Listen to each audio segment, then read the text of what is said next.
somebody in the chat. Oh, whoever wants to come by, we'll come. There's only two of us here tonight. Mm-hmm. Whoever wants to come by can come by. We don't care. Yeah, special night. Be the first one to come in and win nothing. Win crazy prizes. Mm-hmm. Win a used eraser. There we go. Used by Jared Osborne himself. Yeah. With a Jared Osborne certificate of authenticity. Remember when those were a thing? Certificates of authenticity. They still are. They still are? Yeah, you still get certificates of authenticity with stuff. Let me tell you a story about certificates of authenticity. This is the late 90s, sort of the early years of eBay. I had a friend who collected sports memorabilia. Mm-hmm. And I always said sometimes he wasn't even a collector, he was an accumulator. I mean, he would just buy stuff willy-nilly. It was kind of crazy. But at one point, he got himself in too much debt. So he said, I'm going to sell some of my sports memorabilia on eBay. Now, it was all authentic stuff. Mm. But it was in such disarray that he didn't always have the certificate of authenticity with the item. So one day he's like, listen, can you make me up a certificate of authenticity? And I was like, I'm an artist. I got scanners and printers and everything. I was like, well, I was thinking fancy certificate of authenticity stuff. I was like, well, let me, bring me one over. Let me see what I can do. I'll see if internet. He brought me over the certificates of authenticity that he had for the ones he had with stuff. And he got them in like these big, like I think Steiner Sports was one of the big places at the time. Big dealers and autograph and stuff. And their certificate of authenticity was like a 20th generation photocopy. I mean, it was the craziest thing I'd ever seen. I was like, I made him more certificates of authenticity, but the problem I had was making them look as crappy as the actual certificates of authenticity. Yeah. Because I couldn't just type, I couldn't just type in because all it was like a 20th generation photocopy from whoever put it out of, Joe Montana signed this. And it was often crooked. It wasn't even, the photocopy wasn't even done straight. And since it was, 20th generation photocopy, the type was all distressed. It wasn't like, a nice, when you print something out on your printer, just a piece of type, it's all nice and neat. This wasn't that. I had to come up with a Photoshop filter action to distress all the type to make it blend in. Because all I was doing, I scanned in one and switched out, Joe Montana's name with Jerry Rice's. That's all I was doing. But they were like the worst. I mean, there was not one of them. Not one. I must have made a few dozen certificates of authenticity for him. Like these were actually genuine, authentic items too. But you wouldn't believe the stuff I was copying from. You wouldn't believe. You'd be like, yeah, you expect something with an embossed seal or something. Anything. And that's the stuff, and you can buy that stuff. You can go on Amazon and get yourself a package of certificates of authenticity, which have all all fancy stuff on it. But that's what they use. Then they just print them out in their printer. The place. But I always liked what was it? Those Wizard 1/2 issues. Mm-hmm. I've got a bunch of them. They used to come. You'd either send away for them, or they'd come in the book, or what they used to send. They used to send them over to Marvel because they were licensed from Marvel. So I'd collect them, just picking them up around the office. But they came with certificates of authenticity, and it was like, is there somebody out there bootlegging Spider Girl #0 that I need a certificate of authenticity? I mean, it's kind of nutty. Yeah, I think they had the idea. Oh, these are limited edition, I, and it wasn't even at the height of the speculator market. It was right after the crash, yeah. so it wasn't like there would be a lot of people interested in that. Yeah, I don't know anyone who's ever.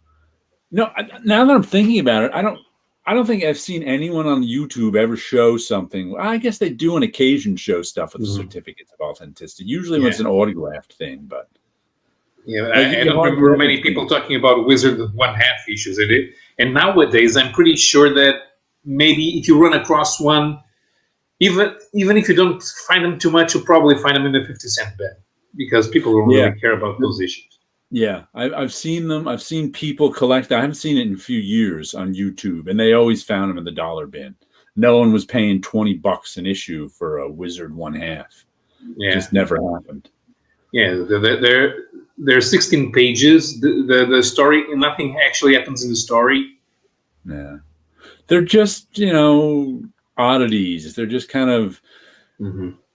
like I said, I used to collect them just because they were around the office. Hmm. And it was something to, it was like, I probably have 20 or 25 of them somewhere. And I'd pick, it's like, and there'd be a stack of them. And I just pick one up and go, oh, well, look, I've got a collection of Wizard One Hand. Maybe you could show them one in a video once. I can't remember if I showed that one time. I showed my shiny covers, which Mhm. all the covers Marvel made in the '90s with the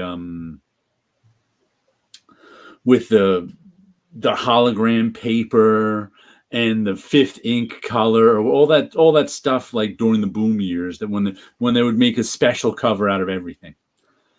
Well, I never had any. I never kept any of those. Um, but then it was like in the early 2000s, I think it was. Gentlemen, TGI Jeff to you too.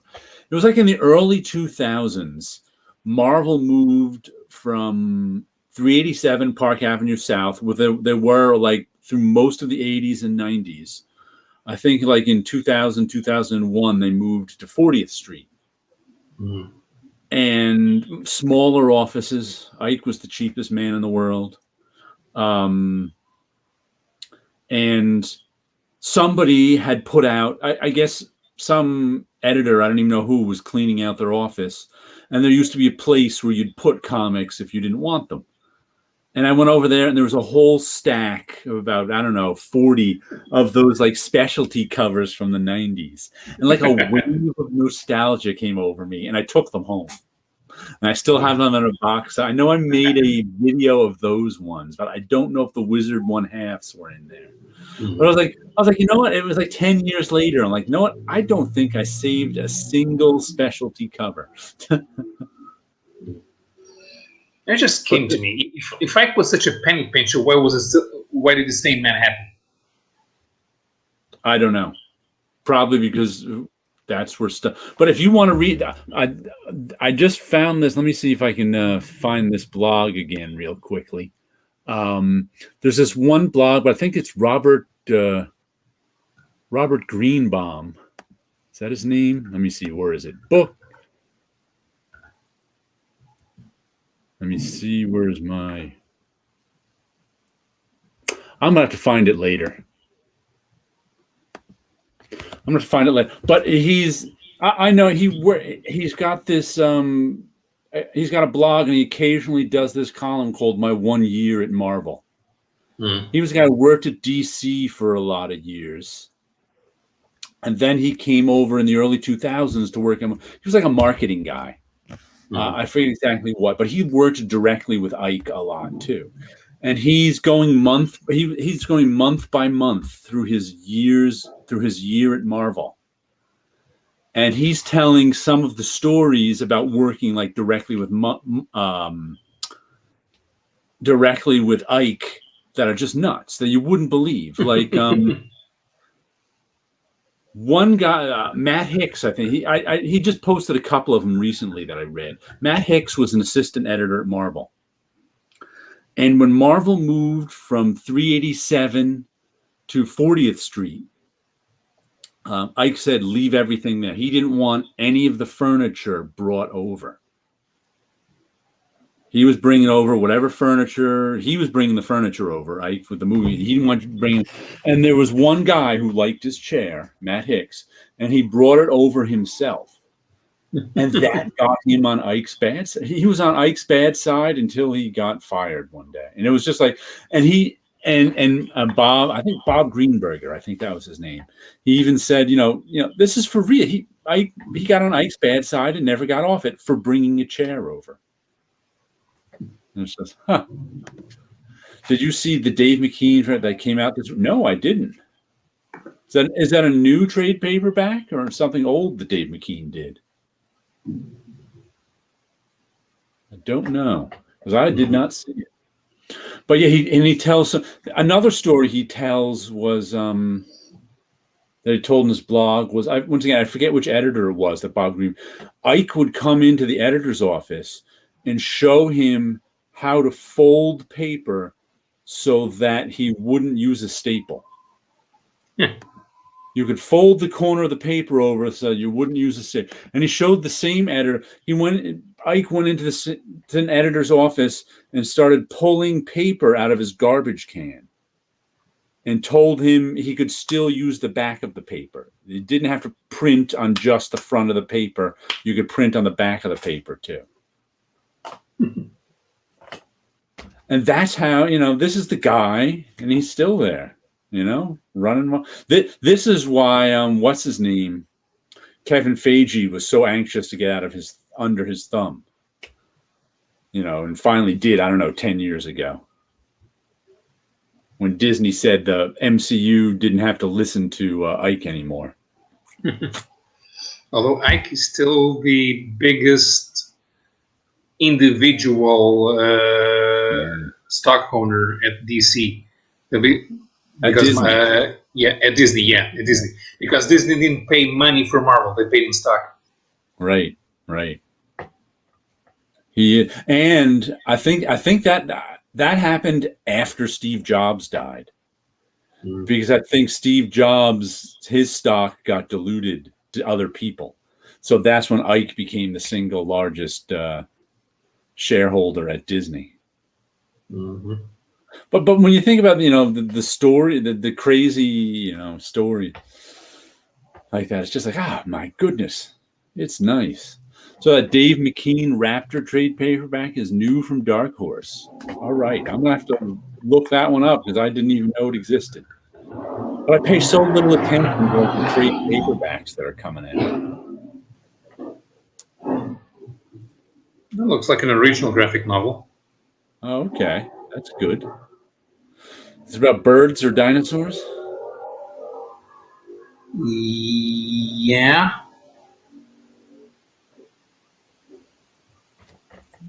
Kind of.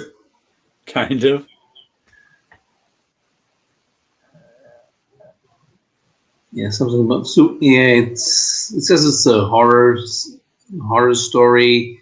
Talks about supernatural. Raptor bird. Okay. Mm-hmm. A horror bird. No, probably has all those crazy McKean. Actually, no, this is pretty good. A lot. It's horror, but it's a lot cleaner than you're used to seeing with McKean. I have not seen McKean's work in so long. I don't really have a strong picture of it in my head. Mm-hmm. His covers, sure, but his covers, he always just put all sorts of stuff in. It was never the same as his interior stuff. So, the first thing one of the things I got this week, I didn't know Marvel was still doing these, but I saw this one on the shelf. Mm-hmm. Werewolf by Night. What is this? 32 facsimile edition. Yeah. First Moon Knight. And I don't know. I've always had the issue after this, 33, I got way back when I was a kid. I don't know if I ever got 32 or ever read 32. But if I did, it was 35 years ago. And I was never a huge fan of the Don Perlin artwork in these Werewolf by Nights. I had some of them when I was a kid. Not a huge fan of the Don Perlin artwork. But I have to say, I really enjoyed reading. It surprised me how much I enjoyed reading this. It was just a really well-crafted comic in a way comics aren't crafted today. They did, matter of fact, this has more in common with television shows of today than it has with comics of today in terms of the structure of it. It started with a fight between Moon Knight and Werewolf by Night. And then as Werewolf by Night was kind of beaten and on the ground, it flashed back to earlier that day, which is what TV shows do all the time now. TV shows often start with the hero in trouble, and they show you 2 or 3 minutes of the hero in trouble, and then they flash back to how they got in trouble. That's like TV 101 these days. But I don't see it in comics that much. In media res. What was that? In media res. I think that that comics writers don't know what that is anymore. Yeah, I don't know what it is. But then they flashed back. Then they did this really nice thing. Once again, you don't see this a lot anymore because it took so many panels to do this. There's 1, 2, 3. There's 9. There's 9, and there's 8 and 9 panels on a page here. But what they did, they flashed back to a dramatic moment of the day before where what's his name, Jack Russell, who's the Werewolf by Night, ends up he somehow was terrorizing this young girl, and his buddy tries to step in and stop him from terrorizing this girl, and he ends up mauling his buddy. The werewolf does. Jack Russell does. That whole first page was Jack Russell mauling his friend, and then turning back to werewolf mauling his friend, and then turning back to Jack Russell.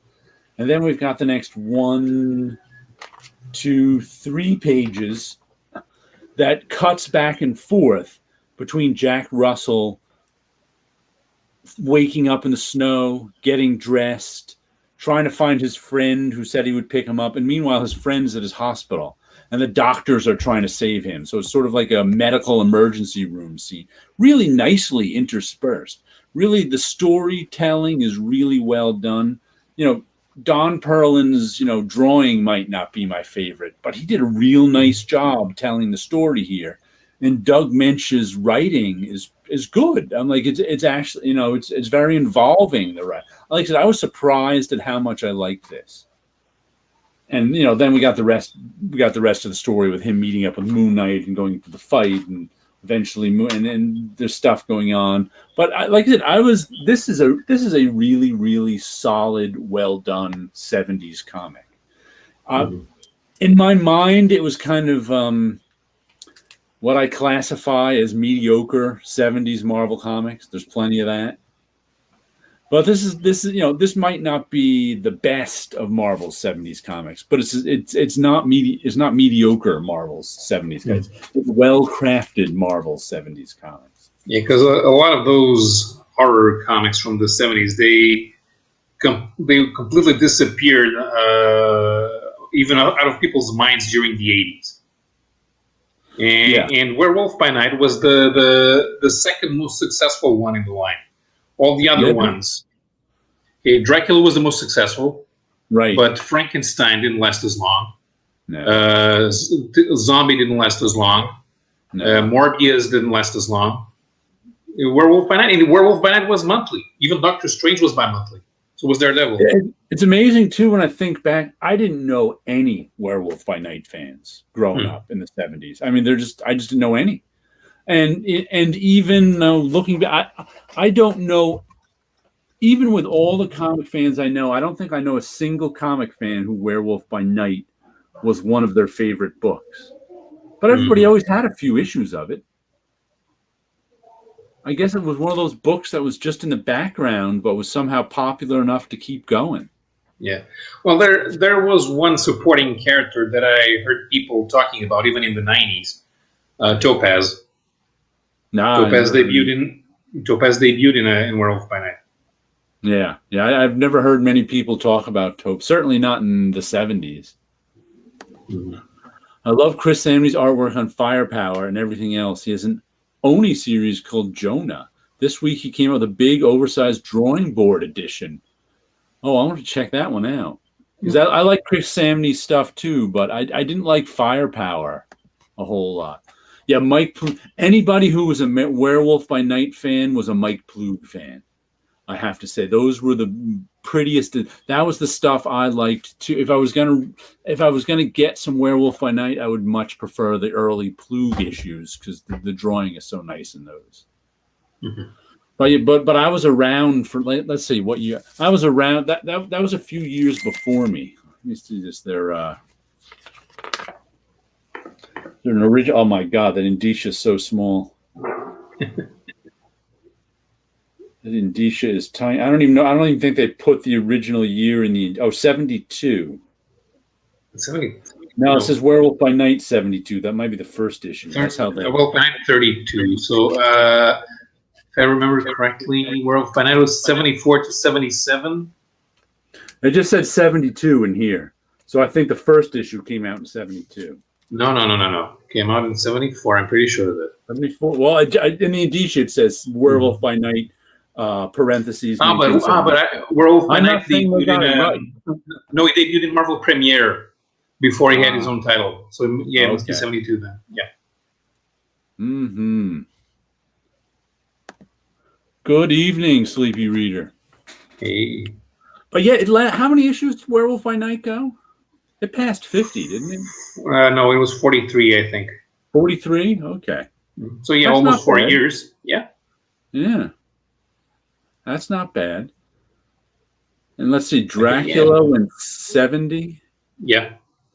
Frankenstein was 18. Morbius didn't have his own comic, but it was in 22 issues of Fear. Man-Thing had 22 issues. Morbius also appeared in Vampire Tales, which was 11 issues, but the Dracula continued in a black and white not Dracula. Frankenstein's monster continued in a black and white series too. Mm-hmm. There's one essential volume of Monster of Frankenstein that's fairly thick. Yeah, I was more impressed by Ploog as a kid too, but he also wasn't drawing long enough to really develop, I think. At least, he did a lot of. He went on to do storyboards. He storyboarded a lot of Hollywood movies. I always saw Ploog as trying to do Walt Kelly in a Gene Colan environment. He was doing a lot. He was doing a lot of Will Eisner too. He may have been a Will Eisner assistant. If I'm not sure. He's actually on Facebook. I see some of his art posted. So I think I follow him on Facebook. But yeah, I found his Werewolf by he did all those military papers with Eisner. That's what it was. Okay. You could really occasionally see his Eisner influence in women too. He would sometimes draw women just like Eisner, if I remember. If memory serves. I haven't looked at those Ploog issues in so long. Like I said, whiskey. There's whiskey in the jar. Yes, the conversation is about to get interesting. He'll keep things. I also got the new comic shop news. Mm-hmm. Nice cover here on Vampirella, but there's usually Vampirella's getting her own multiverse where we're going to get different variation. And I love reading that, like the press release from, who is it, Dynamite, talking about it was this great idea they came up with. Yeah, so we can have what medieval Vampirella, future Yeah. Vampirella, Gunslinger Vampirella, and Spawn Vampirella. Yeah. I do. I think Plu's work suffered from those murderous deadlines. I definitely, I can see that looking back now. He defined Ghost. Yeah, he was the original artist on the original Ghost Rider. Yeah. Salud. Plu should have started doing graphic novels. With, yeah, but then yeah. It was tough to make a living in the 70s too. But like that's why I'm sure he did fine in storyboards. They pay well. Mm-hmm. I mean, storyboards pay 10 times what comics does for half the work. Yeah, if you can get the work. Liefeld had a story about going to Hollywood and seeing the and all. I don't remember what he was doing there, but all the guys were, Rob Liefeld is here. Rob Liefeld. Oh, and come see our storyboards and. And you guys pay how much for story? Oh, we pay this for storyboards, and it's these are stick figures. I can do much better than this for you. Yeah, he went from Eisner to Bakshi on Wizards. Okay, yeah, he like a lot of times storyboards too. You get like I had a friend who did storyboards. And he was kind of he didn't even do like big time movie storyboards. He did some commercial work storyboards, not even big time. Mm-hmm. And they pay you by the panel. And most storyboards have 3 or 4 panels, and you'll get paid $100, $200 a panel, which is way more than you can get doing comics. Right. Yeah. So if they need 10 storyboards at $400, $500 you can make $4 or $5 grand just doing one commercial if you can get the work. That's not always easy to find that freelance work. 2 weeks. Yeah, take you a week or 2. That's if you're lucky. I mean, you get that work, but it's not. You don't always get lucky. I believe there is again doing Hollywood storyboards, but these were illustrated. Okay. Gabriel Hardman, Planet. I haven't seen much of his Planet Apes story. Yeah, storyboards is you can comic book, and they loved getting. You may redraw them over and over for 6 months, but the money is big time. And I've heard storyboards people always love getting comic book peoples in there because they can draw. Like Rob Liefeld said, there were some people draw storyboards as stick figures. That's how they work as storyboard artists. When you get, a comic, you get Mike Plug in there drawing storyboards. That's a whole different level. Mm-hmm. So, never hiring the stick figure people again. Yeah. Though, I can't remember where I read once about, like sometimes, who was it? It must have been a writer who was working on a comic, and he did the prep. I can't remember. It was either a graphic. It was either a guy in animation, because I'm confusing. Because sometimes guys in animation do their own graphic novel and get it published. And you can often tell they're animation guys because their drawing is real solid. But there's like no differentiation between a close-up and something that's far away. It's really weird sometimes seeing anime because they figure out because that's how animation works. The guy is drawn exactly the same when his head's that big as when his head's that big. But that's not how comics work. You kind of put more detail in it large and less detail. It's always funny looking at that. But I think this was a writer talking about he had a comic, he had his comic out. And in the preface, he said, I really wanted to do a comic so I could have something that was finished and done. He said, you can work because he had been working he must have been a writer in Hollywood for 10 or 15 years at this time. And he didn't have one project go to completion. He said you can spend your whole career as a Hollywood writer and never see anything you wrote finished, because that's just the way Hollywood works. You write a script, they try to shop that script, it gets optioned, it gets picked up, it goes into production, the production shuts down. Mm-hmm. So he was thrilled to be doing a comic because it would be and it was actually finished. He was like, that's so sad. He's like, you have no idea how satisfying that is. He's like, I've spent my entire 15-year career not finishing anything. And it didn't have notes from 300 different people. Right. Ridley Scott came from commercials and commercial arts and draws his own. Yeah, who else does that? A couple of people draw their own storyboards. I can't remember who else, but yeah, some people do. The one thing you get from comics that you don't from storyboard is recognition from the audience. Yeah, exactly. No one knows who you are. When movie, people who go to the movies don't know storyboard artists exist. But you get to have a good, steady paycheck. That's a good one, Sleeper, because 9% storyboards would blow the comic art away. There are a lot. I mean, like, you can spend 6 months redrawing the same storyboard. And if you're one of the, if you're Mike Plug, it comes out real well. Mm-hmm.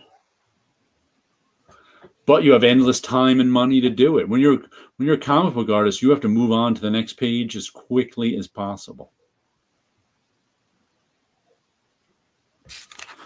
But Vampirella's getting her own Vampyverse. I bet you can't wait to see. Let's see what it is. Somebody Vampirella, Dragon Vampirella. They mentioned pulp action hero Vampirella, kaiju Vampirella, prehistoric Vampirella, sci-fi Vampirella, 50s sitcom mom Vampirella. They got a lot of stuff coming for you. Have you ever read any Vampirella?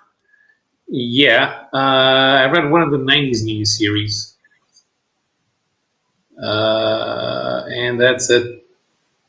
I never really cared much about Vampirella. It's just something that is always there.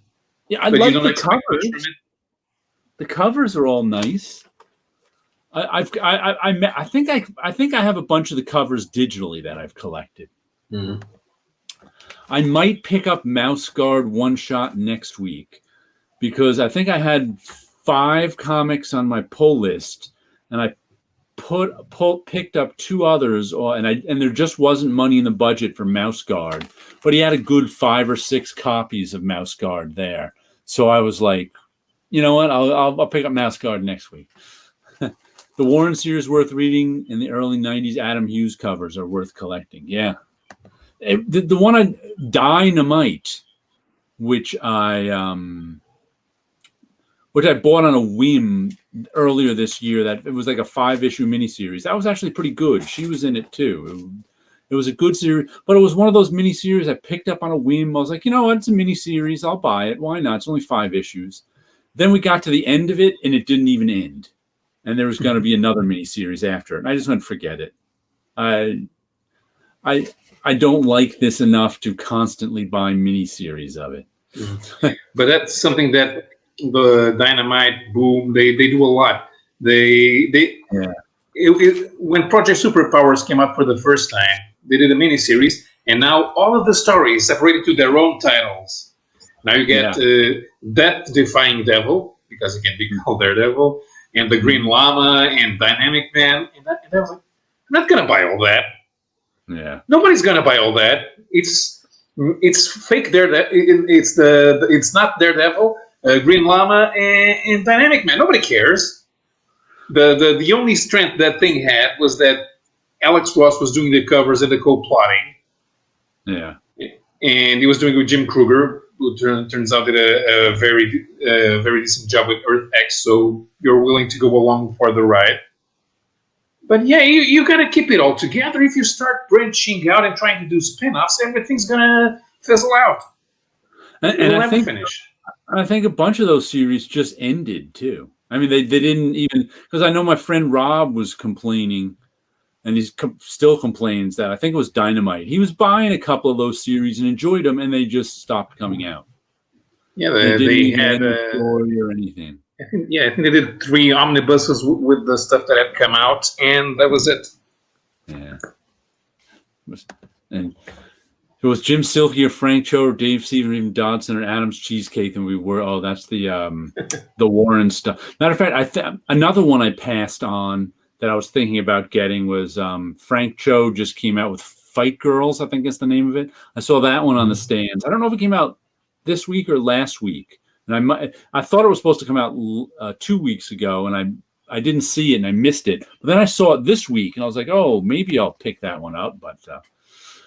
The only one I know of who gets a lot of Vampirella is Crypt of Castle. He buys everything. He doesn't even read his comics too. He says he's just a cover purchaser now, but he buys a lot of comics for their covers, and he gets that Vampirella stuff. But speaking of comics that didn't end, I picked up Tarna #6, special 30-page issue, last issue, 6 of 6. The story didn't even end. He thumbed through fun. You know what? The one he did before this, I can't remember the name of it now. Skyborn, was that it? I bought Skyborn, and it was solidly okay, but I didn't love it. And I was kind of like, you know what? I would. That's one of those two. I wonder if they're going to put it out in an oversized edition. Because if they put out Fight Girls in that sort of giant Image European graphic album format, the Red One and Adventure Man format, I would rather have it like that. So I'll have to look up and see if they ever put Skyborn out like that. Fight Girls came out last week. It's a great Apes and Dinosaurs and Hot Chicks as well. Yeah, I might pick it up next week. We'll see. It all depends on if it's in the budget or not. But yeah, it looked good, I must say. But this one, the story didn't. This is issue 6, the end of the story, and the story didn't even end. It's Tarna. She's sort of, I said she's like a Silver Surfer level hero. She's this cosmic hero. Beyond that, I don't really know. She's out there trying to save the universe. She was, I don't know, in all these fights. I really liked the artwork and storytelling on it. But kind of at the end of the story, this guy was trying to raise this monster. And at the end of the story, he raised the monster. The monster was like, ha ha, he raised me. Slaps Tarna away. The monster flies off and she saves her friend. And it's like, it just ended in the middle of the story. Because there was no kind of resolution to it. It was really strange. Yeah, I had the theme scene. Fight Girls looked even less excited. Yeah, I like the Frank Cho art, but like Skyborn was okay. It was solidly okay. Because Frank Cho is not that good a writer. He didn't have that interesting a hook. The art is perfectly nice. But if I want to get Frank Cho can tell halfway decent jokes on average, and if he tries to do something serious, that's where he's lacking. Yeah, the Frank stuff Cho, that he did, Liberty Meadows and University Square, those were funny. Yeah, even his gag sketch covers are funny. And he's not a terrible writer. It just wasn't that interesting. Mm-hmm. It's the modern. See, I would say Frazetta has more imagination than Cho. They're both excellent at their technique, but when it comes to imagery, Frank Frazetta was A-level. I don't think Cho is. When it comes to technique, they're both A-level. But I'm trying to, Frank, because to me, I really respond to imagery. And there's a difference between imagery and technique. Imagery kind of has to do with what the picture is of and is it memorable. Like most comics that get homaged, most comic covers that get homaged, have strong imagery. Mm-hmm. Because people like if you can remember the cover is because it's a strong image. Because there have been just thousands and thousands and thousands of comic book covers. Some of them extremely well done, extremely well drawn, but the ones with the best imagery often get remembered. And to me, that's what separates, Frank Frazetta from almost everyone. But that, for me, separates Frank Frazetta from Frank Cho, is Frazetta's imagery was better. But where's the rest of the gang? Tim is working, we think. Scott isn't feeling well. Jeff is driving his family to Texas. And Daisy is having a movie night with a bunch of friends.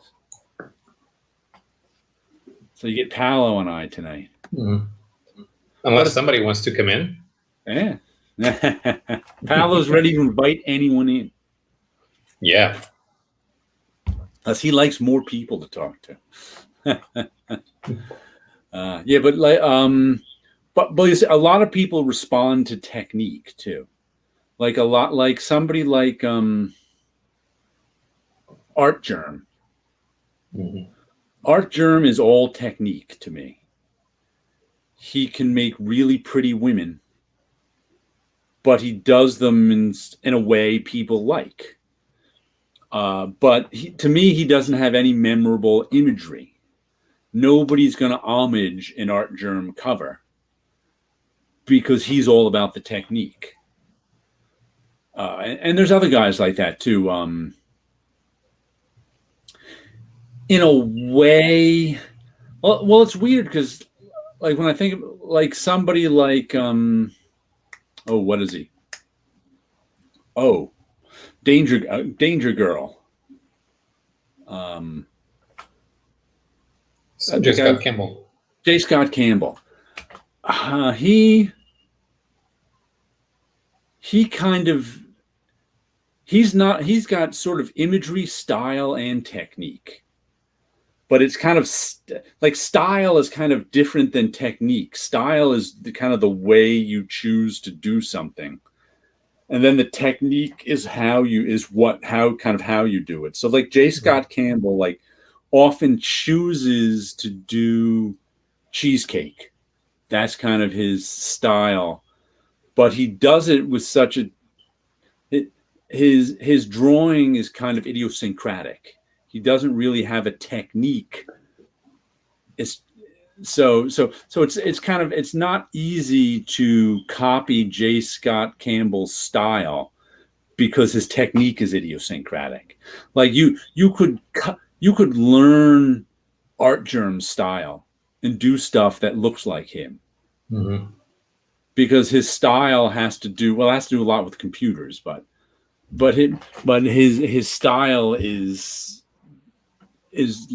a technique, not drawing. There's kind of a difference between a technique and a drawing. Howard, good to see both of you. Good to see you too.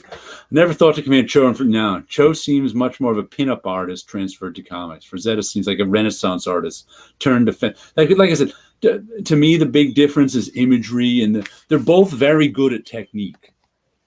I think that Frazetta is more of a pinup art. He morphed into more of a pinup artist than Cho. Because his early work in the strips he did for his newspaper, for his college newspaper, and then when he did Liberty Meadows, he knows how to do body language. Yeah, he does. He's very talented.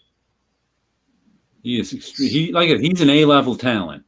So when the characters are doing something, it's part of the story. It's not just a pose. Yeah, anytime Art Germ is doing pretty girls, that's his technique. That's what his technique is good for.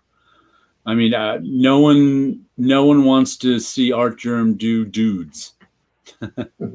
As his technique isn't the same. J. Scott can draw Spider-Man just as good as Gwen. Yeah, that's because he I mean, I'm not a fan of his drawing, J. Scott Campbell. It's a little too idiosyncratic for me. But he can apply it to Cheesecake or he can apply it to Spider-Man.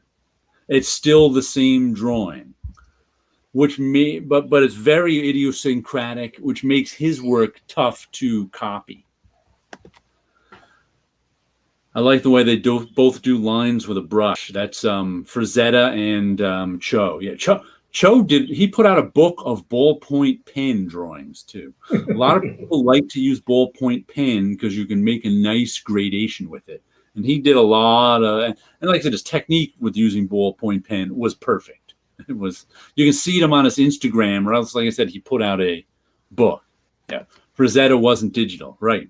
That made the technique a lot different. But he could oil paint. Oil paint isn't that hard when when you're an artist and you've been training in oil paint for 20 years. It's kind of the same as training digital for 20 years. Let's see. In terms of great women, yeah, they're much more. That's his technique. He trends. Terry Moore's drawing is more rooted in, what is that? The Milton Caniff school of cartoon realism than Frank Cho's is. Frank Cho is more in the, what is it? The who is the one opposite? I'm thinking Harold Ramis, not him. The Tarzan guy from way back when. Vern Hogarth. Vern Hogarth. Not even Vern. I think the guy after Vern Hogarth, who was God. All of a sudden, you can't remember his name. So everybody out there knows his name. He's the, but he's the most realistic. Hal Foster. He was another one in that scene. Vern Hogarth, Hal Foster, and the other guy I can't think of his name are all in the same. They were in that photo referenced school that in comic strips in like the early part of the 20th century, as opposed to the Noel Sickles, Milton Caniff, who were still photo referenced and realistic, but had cartoon faces kind of thing. So there's the, like I said, all those. Like there's a whole school of those guys. I think Terry Moore comes out of the cartoon realism school, and Frank Cho comes more out of the realism school. So that's just a kind of distinction. But yeah, Frank Cho's good. He does good drawing. Now let's see another comic I picked up this week. The Silver Coin. It was unlucky this time. Once again, these have the silver coin is just like a hook to tell. This story has almost nothing to do with the silver coin, and the art in it is very. All of a sudden, the artist Michael Walsh is doing is very much doing a Dave Gibbons thing, because this is a sci-fi story that takes place in the year 2467. And it really looks like he's channeling Dave Gibbons in this one. I mean, the first 3 issues looked nothing like Dave Gibbons. And this issue, I was like, wow, this looks like Dave Gibbons. With a little Craig Russell thrown in there, too. Definitely some Craig Russell in that face. Mm-hmm. But I think there's some Craig Russell and Dave Gibbons. And it was just this sci-fi story that ended up with the silver coin at the end being almost meaningless. But really, this might be my favorite issue of Silver Coin, just from the art. Was just really nice. Who wrote the? Oh, Jeff Lemire wrote this one. In this one, Michael Walsh is drawing them all, and he's got a different writer for each issue. So it's this was a good issue. I really liked this one. So if you pick up one issue of Silver Coin, make it issue number 4, and you don't even need to read any of the other issues. These are very much reminding me of like Marvel and DC mystery comics from the 70s. Let's see, what did Comic Crack say here? Did a trade this afternoon. We got our hands on a Daniel Clowes art book from Abrams. Oh, beautiful book to look through. Yeah, I didn't know he had a have. I love Foster's work. Such a perfect line work. Yeah, that's Cho. Perfect line work. Great analysis. He's an amalgamation of all the great comic strip artists. Yeah, move to comic book.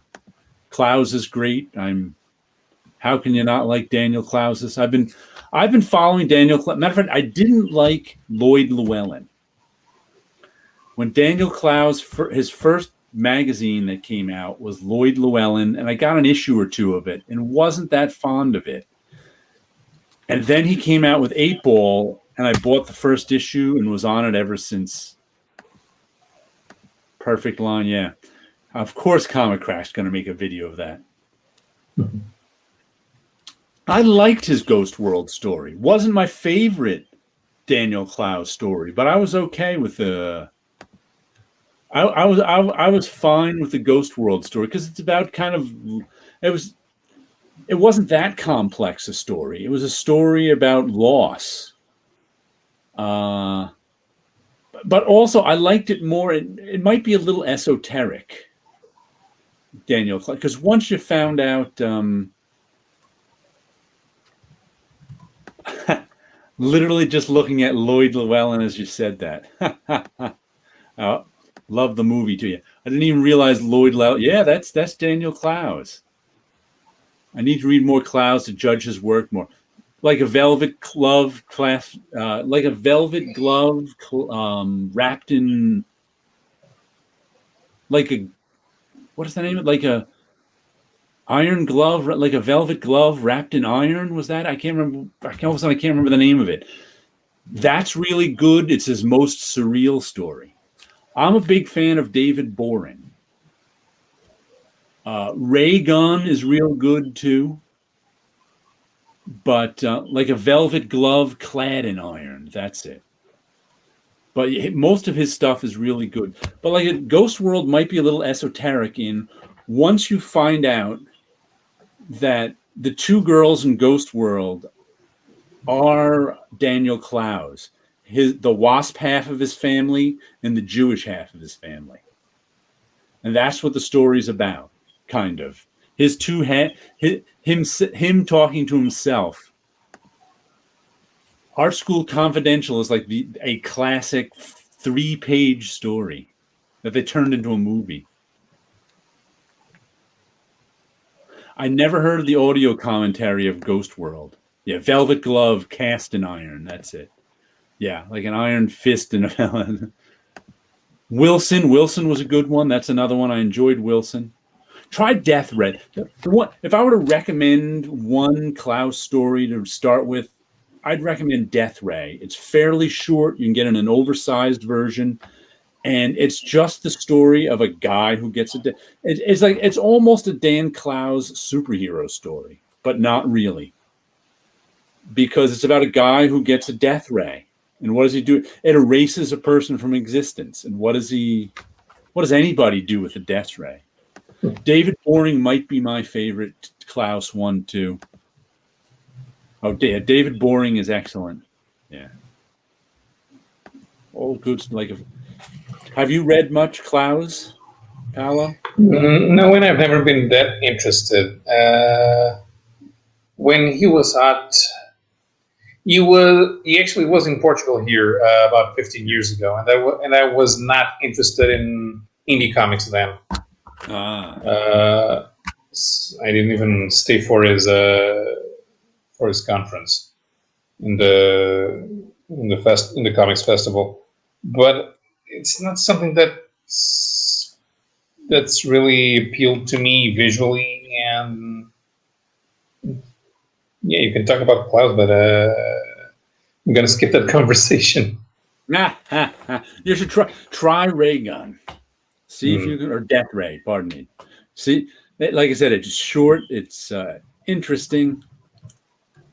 See if that one appeals to you. And if it doesn't, it doesn't. But yeah, I've been a big Clowes fan since way back when. And Art School Confident, I think it's only a 3-page story. We passed that story around so much at both Art School and Marvel, because he really nails the strange characters in Art School. And those strange characters still exist today in Art School.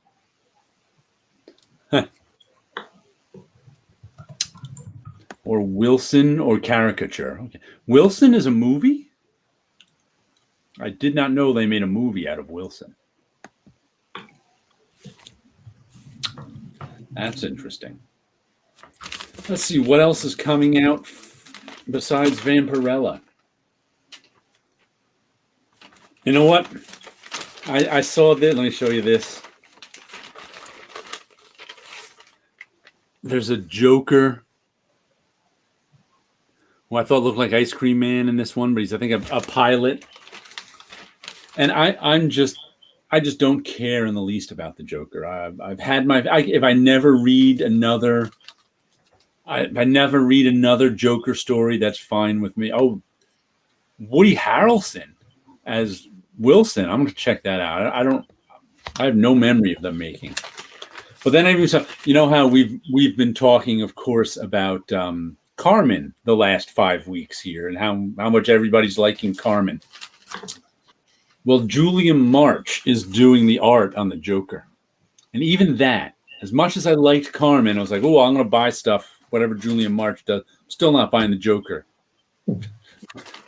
It's Tinian and March. And I'm like, you know what? I still have no interest in the Joker, even if Julian March is doing it. That's how little interest I have in any Joker story. And everybody's pretty tired of the Joker nowadays. It's like this crop of writers never read Batman comics; they only watched Batman movies. They're still putting out Joker comics, so they must sell. I'm not sure. I mean, I don't know. They seem to be perfectly content with borderline profit. Yeah, I don't know. Julian March did a wonderful Gotham City Sirens. Yeah, I've heard that. Joker is best from the Batman animated series. Yeah, I'll agree with you there. Even though I'm so sick of the Joker, I don't even want to see him there. But yeah, when he's the clown, I don't like psychopathic Joker. Always bothered me. Kind of like you can't just kill on a whim. First of all, who are you gonna get to? I always hated villains who killed their subordinates for failing. I'm like, who's gonna work for you? Nobody. That's no way to run a railroad. You can't run an evil organization by everything is best in Batman animated on the Midnight Joker. It's like you can't run an organization by killing all your henchmen. That's just nuts. But that's one of the things. And the thing that always bothered me about the Joker indiscriminately killing is not that Batman wouldn't kill him. It's that he wouldn't just get locked up and the key thrown away. Because we are very good at locking people up, especially here in the U.S. And if there was a Joker running around and they caught him, he'd be in a cell, never to be heard from again. Yeah, I wouldn't put him in Arkham Asylum. I'm going to transfer him to Belle Reeve. But because he's valuable intellectual property, they can't keep him locked up. Maybe that's some weird law statutes in Gotham City that says that any criminal apprehended in Gotham City has to go to Arkham Asylum. They can't ship him up to prison. I mean, at least Marvel has that maximum security prison. Yeah, which keeps failing, and there's a major breakout every month. Yeah. Although I suppose I could explain it. I mean, half of those guys have the power to level a building. Yeah. It requires a tremendous amount of energy just to keep them in prison. Right. But the Joker, you keep in prison easy. That's Superman. Yeah. Superman will build him a house on Mars. That's just... Now, if Kryptonian criminals can be sent to the Phantom Zone, why not Earth criminals? They didn't give us that technology. Superman's keeping it in his fortress in the Earth. And the next comic I got is one I did the production on, a Bad Idea comic called The Lot #1 by, who is this? Marguerite Bennett and Renato Guedes. Geddes. What is that? Gandish? Yeah. The U is Renato. silent. Renato Guedes. The U was silent. Okay. This was kind of once again, this is one I worked on, but I never actually read them until I buy them. Mm-hmm. And it was funny, the art in this was kind of it's black. It's this moody black and white art. And when we were putting this together, I was talking with Carl, who's the editor on this book, and he actually has to read it over and over and over again, because he's the editor. And he was saying he would have liked to have seen this in color because he thinks color could have clarified some of the storytelling. Mm-hmm. But as I was reading it, I found that the sort of murkiness of the art helped. Like, I liked the murkiness of the art. I don't know if like color and clarity would have, because there's also a strain. It's a horror story. Mm-hmm. It's a horror story about a woman who gets a new job with a movie company. And it's her, and it's her job to make money and find things and do this and do that. And one of the things she finds is this old studio property, The Lot, that's been closed down for 50 years, since the early 70s. And she's like, well, this is prime property. We can open this up. We can sell it, blah, blah, blah. She goes down there, does all this stuff. But it turns out the reason it was closed for 50 years is they were making a movie on it in the late 60s, early 70s. I forget which. And they were making this horror movie, and they were a bit too realistic. And, they summoned some demon devil or something. And so they left everything in place and shut it all down. But now her opening it up released all these horrible ghosts or something like that who are going around killing people. And the artist, I've never heard of this artist before, but he's obviously using some kind of photo reference. And some of it has this sort of distortion to it. Let me see if I can, like that woman sitting right there is obviously from a photograph. Yeah. And like that panel above him is got kind of a fisheye lens on it. There's sort of a weird distortion to it. Mm-hmm. So a lot of art, especially the wide shots, had that strange distortion.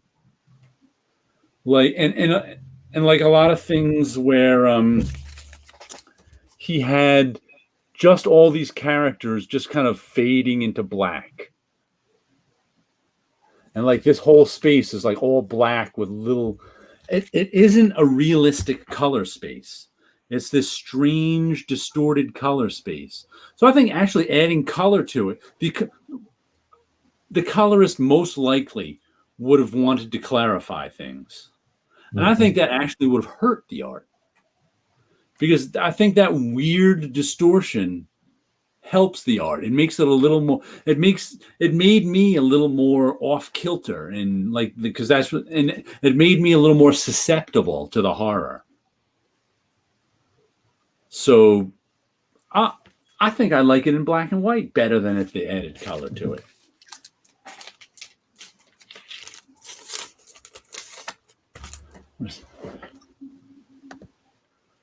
Renato Guedes did some great Superman stories. Oh, okay. That's where I heard his name. He was I wonder why he left DC. They stopped hiring. Yeah. Who knows why these guys do stuff. I mean, a lot of times they just don't make enough money at Marvel and DC. As crazy as that is. This show's like having a few drinks with friends right after work before going home. Yeah. Just sitting here chatting about comics.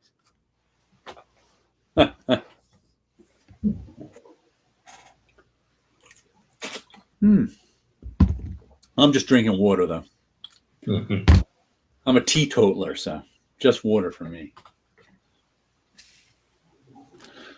Yeah, it's amazing how I don't know so many of these artists. It's like I know the guy. Like he did some Superman stories, but I never saw them. Yeah, yeah, but I knew his name because he was actually one of the few that were actually good.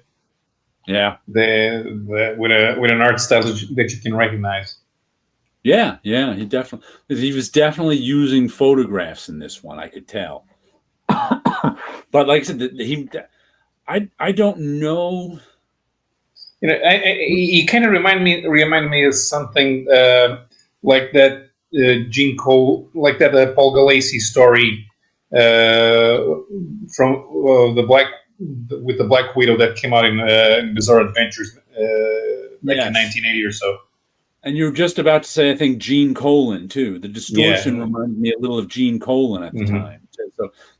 So I found that interesting because Gene Colan always had some weird distortions in his stuff. Hmm.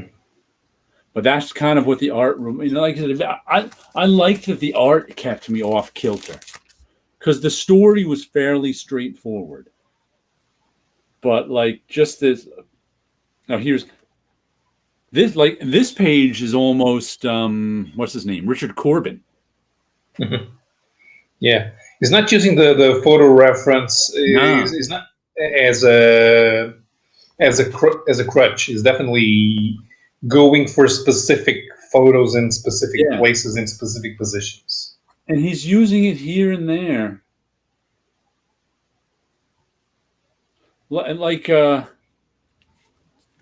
that panel. Whoops, right there. That this top one looks kind of like photo referenced only in that because he got the lighting looks normal. Hmm. It's not all dark and murky distorted lighting. But yeah, this was, I think this is 3 issues and it's $6 for, I think this is 40 pages or so. You get the lead story and then you get this who does this? Matt Kint and Doug Braithwaite reverse art thief story. So you get the backups in these are actually good. Because like David Lapham's doing a lot of them. I mean, this is I mean, all of these stories come with they call them B-sides. And I've never seen a company put out such good backup stories. Just because they're all done by the same guys doing the main stories in other books or whatever.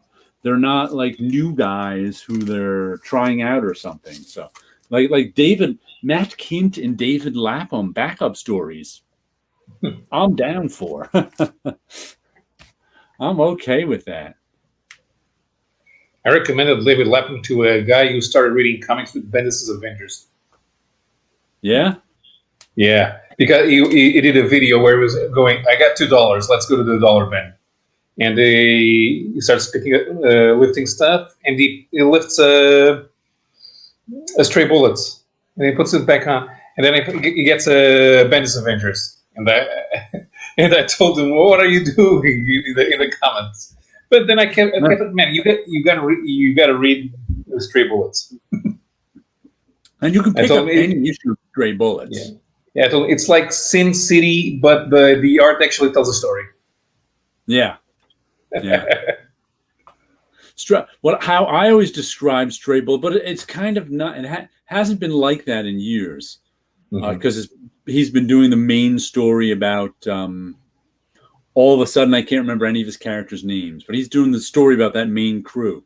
But it used to be Stray Bullets was still about that crew, but it was usually about some guy or girl who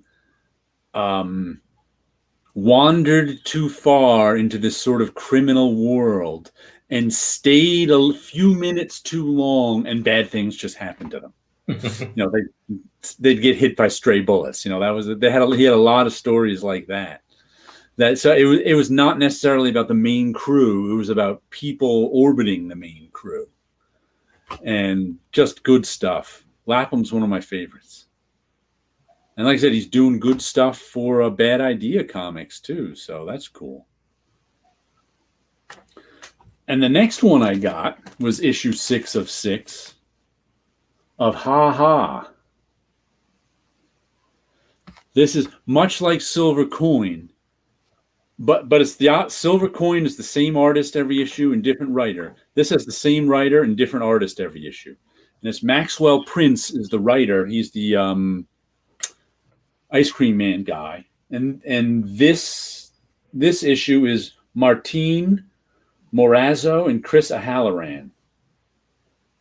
And much like Silver Coin, the theme is supposed to be clowns, but it sticks to the theme more than Silver Coin does, but not that closely. It's like issue 2 had a mime. Issue 3 like barely had a clown in it. But this one actually had a clown in it, but it really wasn't even important that he was a clown. But it was a good story, and it kind of wraps up with them showing us all the clowns from the series. Where is it? I thought it was in here. Oh, I guess it wasn't at the end. Where's all the clowns in the series? Oh, there we go. It was another page. It was an early page where he showed. These are kind of like all the clowns from the rest of the series who he's seeing. So there was kind of an attempt made to go with the theme of clowns, but it really wasn't that much of it. You could read any individual issue, and whether they're clowns or not doesn't matter that much. I have a Maxwell Prince book around here somewhere. I don't know where I put it, but I bought something he did a few years ago called 1 Week at the Library. Yeah, which is it's kind of a nonsensical story. It's a librarian going through the library, but it's like he's describing weird stuff happening, and the weird stuff is happening to him, but he doesn't care. And then things go back to normal, and the next day something out of the ordinary. It's like the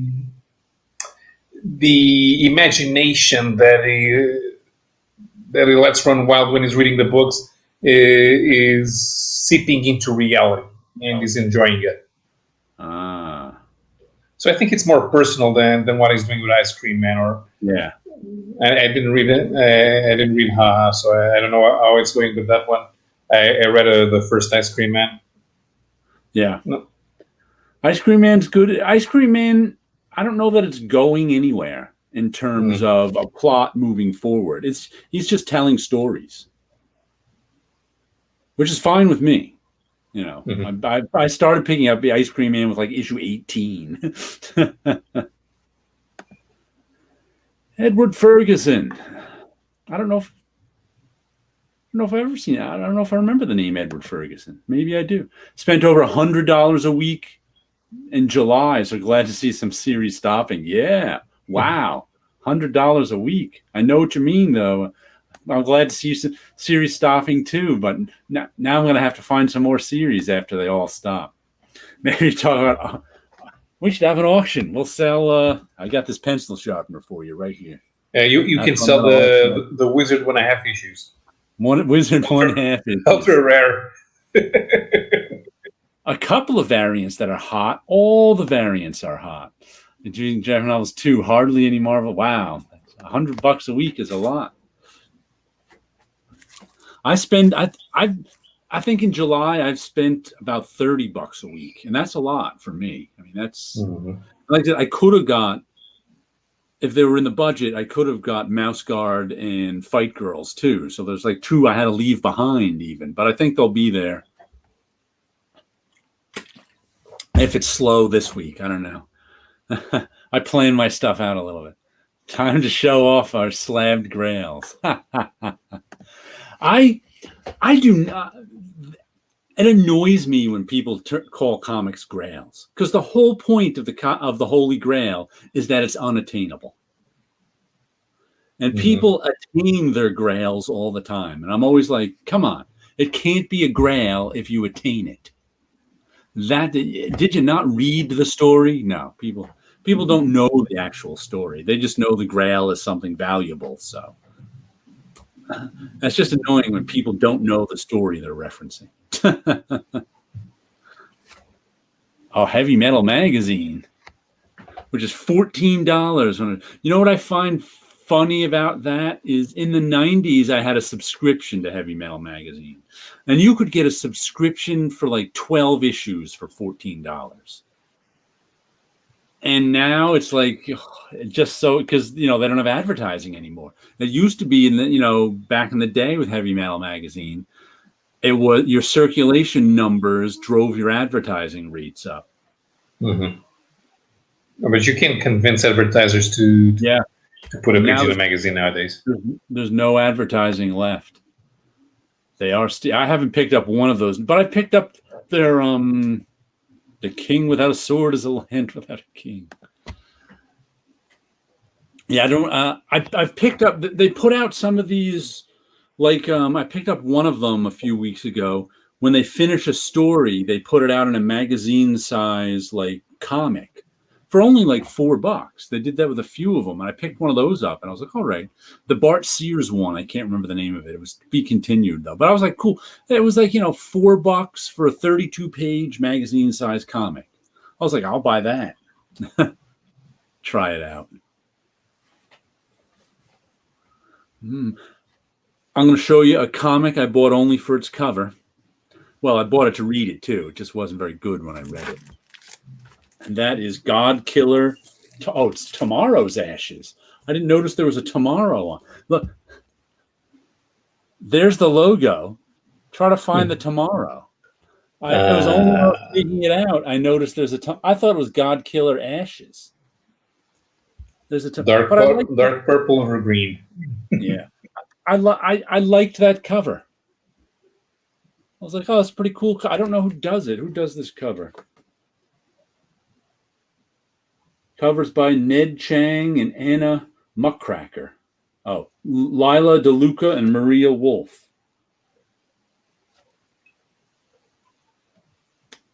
She signed it with one of those Japanese stamps down the bottom there. So I don't know what that means. Because there's a date after the stamp. So obviously, is there anyone it's not a Japanese name in the covers, so but you can get those made. Yeah, like a lot of in the old days, the Japanese artists, when they made prints, used to have, a not a cartouche, that's Egyptian, but the character, whatever the symbol for their name, and they used to stamp the prints with it. And so you can still get stamps made of whatever your character is. And I guess that's how this person signed theirs, it looks like. But if you don't know, but the inside art was just okay. And it turns out this is from 2012. Originally released digitally by Halo 8 Incorporated in 2012. But this is now going to go into my bought just for its cover section. So, because there's not much. There was a plot. I can't remember what it is. My comic guru here in town has the first issue of Heavy Metal in. I got dibs on it. Is that the first issue of the new run or the first issue ever? I don't think I've ever seen the first issue ever of Heavy Metal. They were quarterly and are supposedly monthly now. I started getting them at issue 300 because Mark Baudet was doing a Sunspot strip homage to the first Heavy Metal issues with his dad's Sunspot. Okay, that's cool. The art is decent, but none of the stories grab me. That has been the story of Heavy Metal for me since the beginning of Heavy Metal. Have you ever collected Heavy Metal, Paolo? No. Heavy Metal was hard to find around here. I would have to go into Lisbon to buy it, and I wouldn't be able to afford it. Mm-hmm. Even if I bought, no, actually I couldn't buy Metal Hurlant. That ended in 1987. That's the thing. Metal Hurlant ended in France, and the American heavy metal kept going. Ah. Yeah, like I said, the only time I collected it was when I had a subscription, probably in like 95, 96. I had it for a good few years because the subscription was $12 or something absurd like that. Mhm. But I could tell they did not get my name right on the address label. So I could always tell who they sold their mailing list to, because to heavy metal, I was Jargo Osborne. So whenever anything showed up to my house with Jargo Osborne on it, I knew it came from heavy metal's mailing list. Mhm. You could have sued them.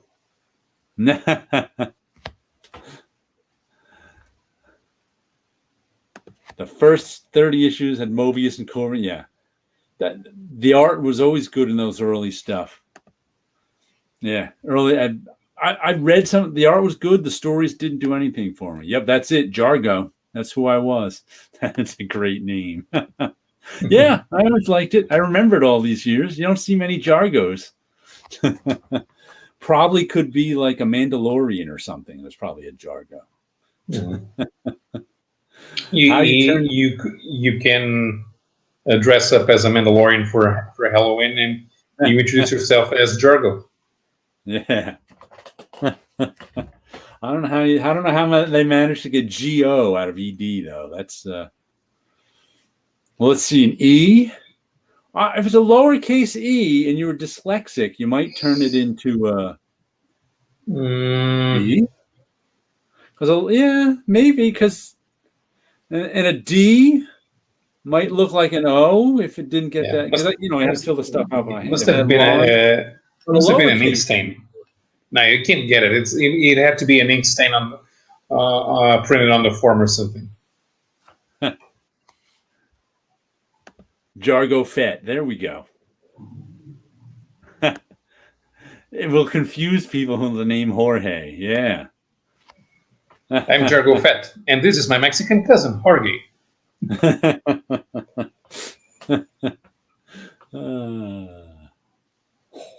Jargo Fett.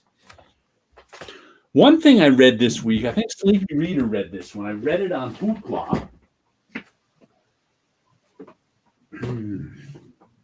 Although Hoopla is the library app, where you can take things, and I love it because, like I said, I can read things that I wouldn't want to buy necessarily. The library is good for that. That's for sure. Where is Hoopla? Like I said, I think Sleepy bought this. He might be the only one I noticed. Resume. Here we go. Skyward. You did buy that. This is, what was it? How did we get to the end? There's the first. I actually bought the first issue of this way back when it came out. I don't know, 3-4 years ago now. An Image comic by Henderson, Garbett, Fabella, and Boland. What are their first names? I don't know. Joe Henderson is the writer. Lee Garbett is the art. And Antonia Fabella is the colorist. And Simon Boland is the letterer. I have no idea who any of those people are. Neither do I. He enjoyed Skyward. Yeah. Yeah, It was, he was always he reviewed every issue until the end. So it was enjoyable but forgettable. Was the which, like I remember enjoying the first issue when I bought it, but not enough, because the premise of the story is gravity stops working.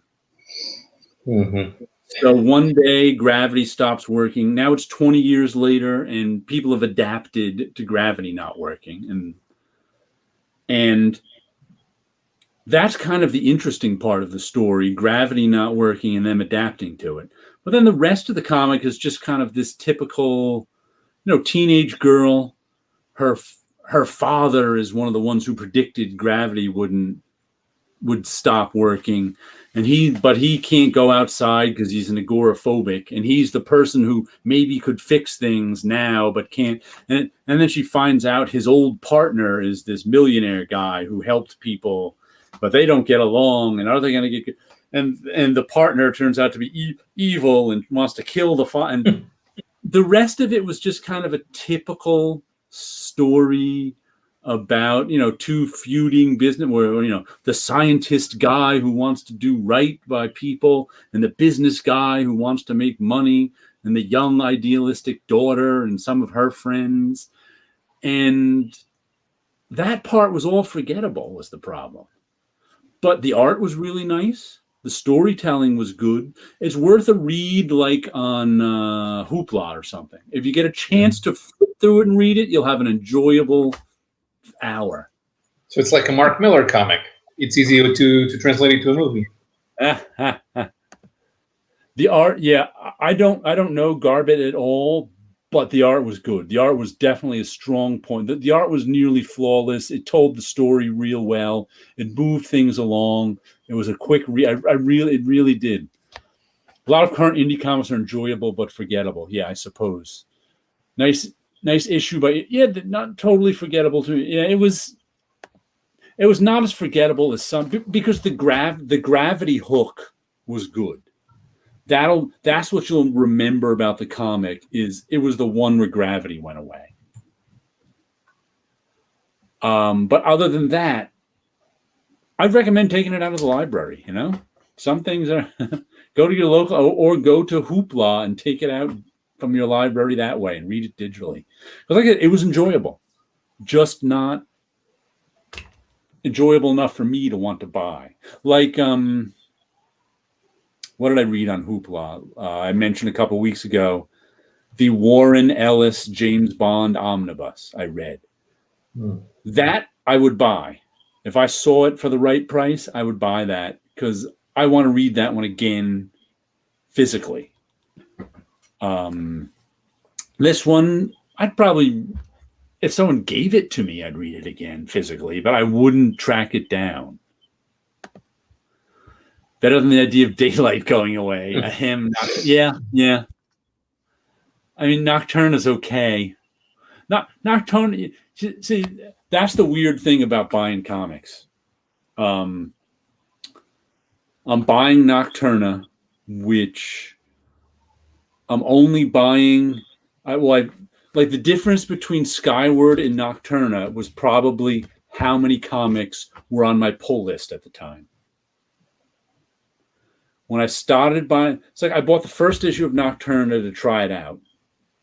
Wasn't that blown away by it. The week the second issue came out, they had extra copies on the stands, and my pull list wasn't very full. So I bought the second issue.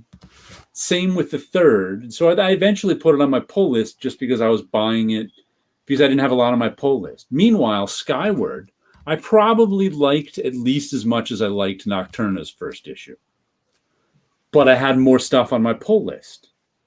So it didn't make it. It's like, if they had switched time frames, I may have bought Skyward. So that's the weird thing about buying comics, is budgeting is a lot of it. Mm-hmm.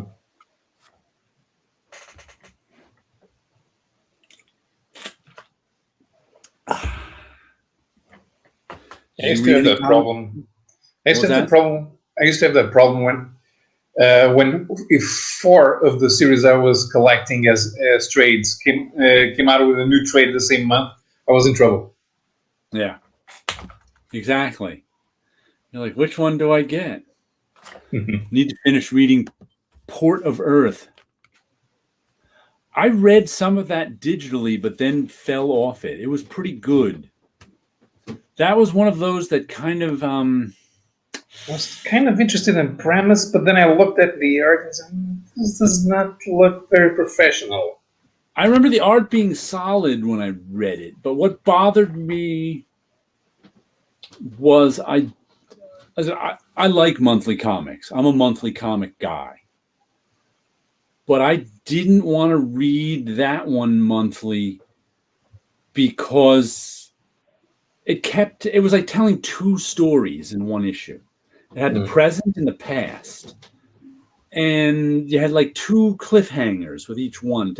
I just didn't like the story structure for a monthly comic, which is unusual for me. But like I said, I only read a couple of issues that digitally. I wasn't even, but I'll have to go back and I remember saying to myself, because I rarely ever say, I would rather read a bunch of these together. I just don't. That's just, if I want to, I like monthly comics. I buy monthly comics, and if I want to read a bunch of them together, I pull out my monthly comics and I read a bunch of them together. To me, it's the best of both worlds. So I rarely say, I don't want to read this one monthly. But for that one, for some reason, I did. But once again, it could have also been same thing. I had a lot of comics on my pull list then. Mm-hmm. I think Ninjak just came out with a new first issue. Yeah. And I remember glancing at it, but I don't remember it.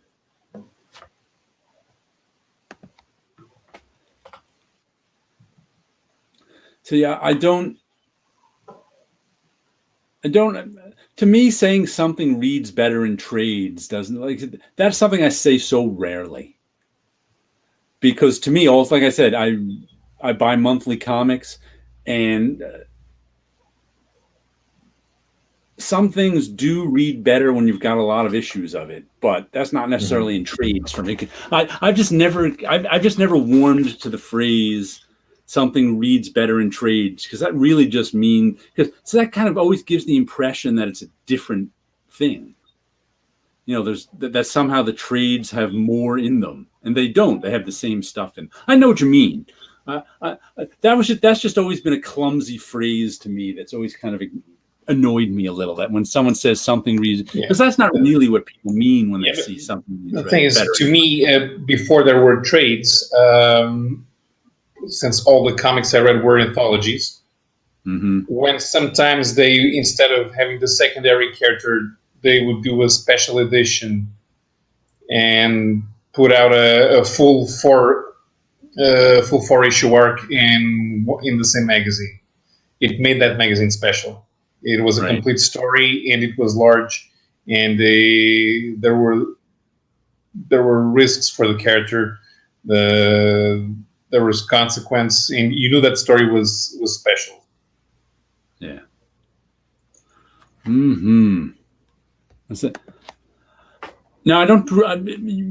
You're misunderstanding me, Sleepy Reader. I just take the phrase "it reads better in trades" literally. And that's why it annoys me, because people don't mean it literally, because it's the same exact material. Whether you've got 4 comic books, it's like there's no difference between reading 4 comic books and 4 comic books in a trade. Literally, I mean, there certainly is a difference between reading them monthly and reading them in a trade. But when people say it reads better in a trade, what they really mean is, I want 4 issues of it now, which is understandable. But that's not what they're saying. It's like the same. So something can't read better, and it like, I just take that phrase literally, so it annoys me a little. But that's all. Let's put it this way: if you put out a trade with 10 pages, it's not the same as a trade with a 4 issue arc with 100 pages. The 4 issue arc with 100 pages reads better complete, because that story tells in 100 pages. If you put out 10 installments, each of 10 pages, and they're all different stories, then it doesn't matter if they're all in the same package, or if they're spread out across 10 months. I'm even more literal than that when I say that annoying. What I mean is, if a trade came, if you like got a trade paperback of like Daredevil Born Again, and there was 10 extra story pages that they put in to make the story flow better, I'd go, oh, that's what it reads better in trade means. But no, it's the same exact thing as the issues. There's no difference between the two. So people, like I said, when people said that it reads better in trade, what they really mean is, I want all 4. I want the whole story arc now. I don't want to wait. So That's all. Like I said, it's just a pet peeve of mine when people. It's one of those things that people say that doesn't really make sense, but you know what they mean. Yeah. Well, there were storylines like that the Brazilian publisher would make sure to rush a special edition collecting everything because they didn't collect that in the 80s and 90s. But those were special, and they collected them, and they looked better. They looked you knew they were special just for the fact that they were all together in one place. Yeah. And it was Frank Miller's Daredevil, and it was with Elektra, and it was the Dark Phoenix saga and the Long Shot miniseries, stuff like that. But for monthly Spider-Man issues, they wouldn't do that. Yeah, because they were usually done in one, and they just had a subplot. The reason I'm a literalist about that particular phrase, or I say it just annoys me a little, is because that's not what people mean when someone uses a phrase, and you know what they mean, but their words aren't saying what they mean, kind of thing. It's just like yeah, and then they say, "Well, you understood what I meant." Yeah, exactly. Just because I understood what you meant doesn't mean you should go around saying it like that. Right. Yeah, but yeah, you're right. If you have a story, if you have an idea for a 100-page story, put out a 100-page book. Right. The thing is, they can't do that at Marvel and DC because Marvel and DC still put out monthly issues. But if for example, you're doing Haha, you know that thing is going to get collected. It's a finite story. Just do the collected finite story. The reason that they don't do that is because the way that economics are set up in U.S. comics, it's not profitable to put out the whole story in one full package without doing the serialized form first. Mm-hmm. So I disagree with. I think Comic Crack here is taking it from the point of view of the creator. So I'm taking it from the point of view as a reader. And I think everything. To me, there's no difference. When it's the same exact material, there's no. It's kind of like. It's kind of like serializing a novel. There's if you've got 100-page story you want to tell and it's broken up into 100, they do that. They do that all the time. They take. I've read plenty of comics that are 100-page stories that they just broke up into 4 issues, and there's not even a cliffhanger. It just ends, and then next month the next issue comes out. To me, as long as it's the same material in the comics as is in the trade, I'm literal when someone says it reads better in trade. Because to me, if I've got the 4 issues and can sit there and read all 4 of them, what's the difference between that and reading the trade? If you're doing a traditional 3-act story, you in order to break up the series in 4 installments, you need to have the 3-act story per installment and not just in the series overall.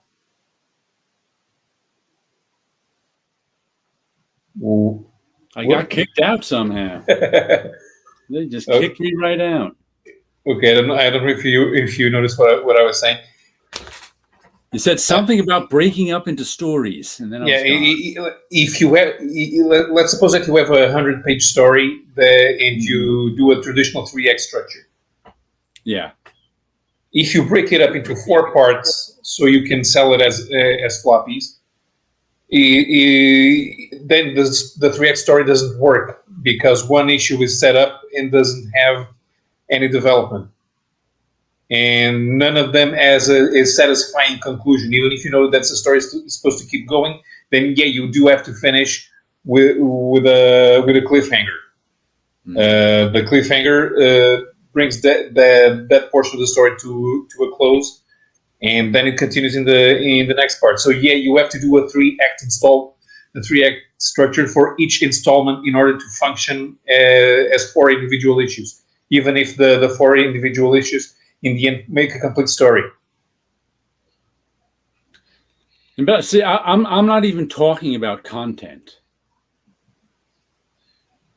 Like that, like you're kind of analyzing from the reader point of view, the content is what matters. So yeah, I know, but I'm just saying for that particular phrase, it reads better in trade. I'm just saying if I have 6 individual issues, I'm not talking about how they come out. I'm just talking about I have 6 individual issues of Spider-Man. I also have a trade of Spider-Man. They've got the exact same thing in it. One doesn't read better. When you've got all 6 issues out, one doesn't read any better than the other. They're just the same. It's the same material. That's why I'm saying what people really mean is I don't want to read it month to month with a wait between chapters. I want to read the whole thing all at once. That's usually what they mean by it reads better in trade. That's because the first thing, a lot of things, it can be structurally too. They can, but I'm just saying that doesn't matter once you've got all the issues. If it reads, if like I said, I've got comics that they just took a 100-page story and broke up into 3 comics, and it ends right where it ends. It doesn't even they didn't even care where it ended in the issue. But now reading it month to month, that might be a little awkward, but once it's all done, it's the same. That's what I mean when I say I kind of take it literally. Yeah. And that's just a pet peeve of mine. Yeah. Sure. I mean, when they were collecting the Visionaries of Peter David's Hulk, the majority of the Hulk stories were individual stories, or at least a 2-parter. So yeah, they had a cliffhanger, something happened. They collected like this because now it's that material is over 20 years old. It's easier to get a bunch of comics together and put them out again in a larger format. You're not going to reprint 100 issues of Peter David Hulk. Yeah, it's going to get canceled. But something like Claremont and Miller's Wolverine miniseries. Yeah. It is an 88-page story. And it would have worked better if it had come out specifically as an 88-page story, just all at once. Story-wise, once again, if we're talking story-wise, yeah, it may have. But that it was fun reading it month to month. That's for sure. I got to read it. See, one of the things too is you only have one of the reasons I like monthly comics. I mean, I also like reading, whole stories once they're finished or whatever. But one of the good things about reading comics month to month is that anticipation. That these days you can get on YouTube and discuss what happened in that comic with other comic fans. That's one of the good things. That's one of the best things about reading comics month to month is sharing them with people, is talking about them, is saying, is contemplating them, is, thinking about what's going to happen. Oh, where's it going to go? What's it going to do? And the excitement of going and getting that next issue. Yeah. That you only get to do once. Once the story is done, it becomes the story. So it's like you're involved with it. It's like when you hear people talking about comics from their childhood. It's all about them. They're part of it. Them going to the store and getting the comic and reading it and being amazed is part of the comic. Once, like the Miller Claremont Wolverine is now that it's its own. It's the Miller Wolverine Claremont. It's its own. It's finished. It's its own thing. It's a piece of art that you can hand someone, they can read it or not. So that's so it's like you're not living with it the same way anymore, and you only get that one. You only get that one chance to live with a comic as it comes out. I mean, I like both. I mean, I like comic there's is a kind of finished piece of art, and I like living with it. there's always got to be that structure, that build up, the promise of a payoff, the hook that keeps you coming back. And the way they write now, they don't have that hook. They don't have the build up. No, There are issues where nothing happens. I guess that would depend on what you're talking about. I mean, that Jonathan Hickman Avengers Omnibus I just almost read. Certainly nothing happened a lot in that. Mm-hmm. But there, an issue of Usagi Yojimbo, something always happens. Yeah. There's always stuff going on. But he's been writing monthly comics for 40 years or something, 35 years, and doing the same one. And is a master at it. But not everybody. Listen, I have a hard time talking about current Marvel and DC comics since I read so few of them.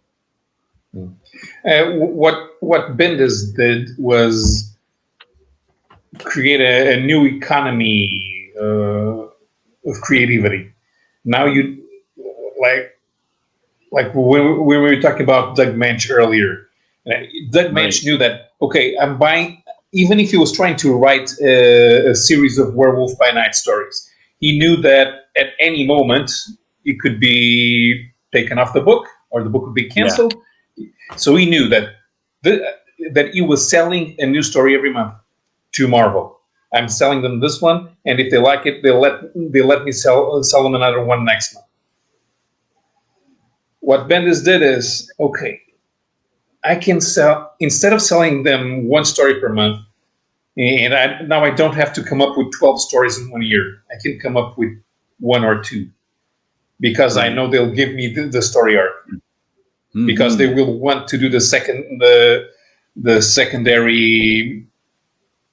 the secondary profit out of the story by doing the trade paperback. Right. If I come up with a 6-issue story, that's if I come up with 2 6-issue stories, that's better than 12 1-issue stories. Yeah, exactly. Even if the 12 1-issue stories continue one into the other. Mm-hmm. Yeah. A lot less work and a lot more job security. Yeah, but in the end, it ends up defrauding the reader.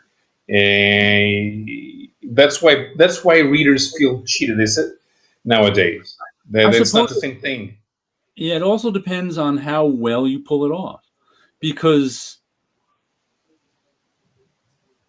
I don't know. I mean, the 70s was a long time ago. That went on through the 90s. Yeah. Even in the 90s, when they started doing those 16-part crossovers through multiple titles, something went on in each separate title, because they were still distributed in newsstands, and you knew that the editors knew that they couldn't let the writers do whatever they wanted. They had to get the writers to do one story for that comic, even if it goes on in another one.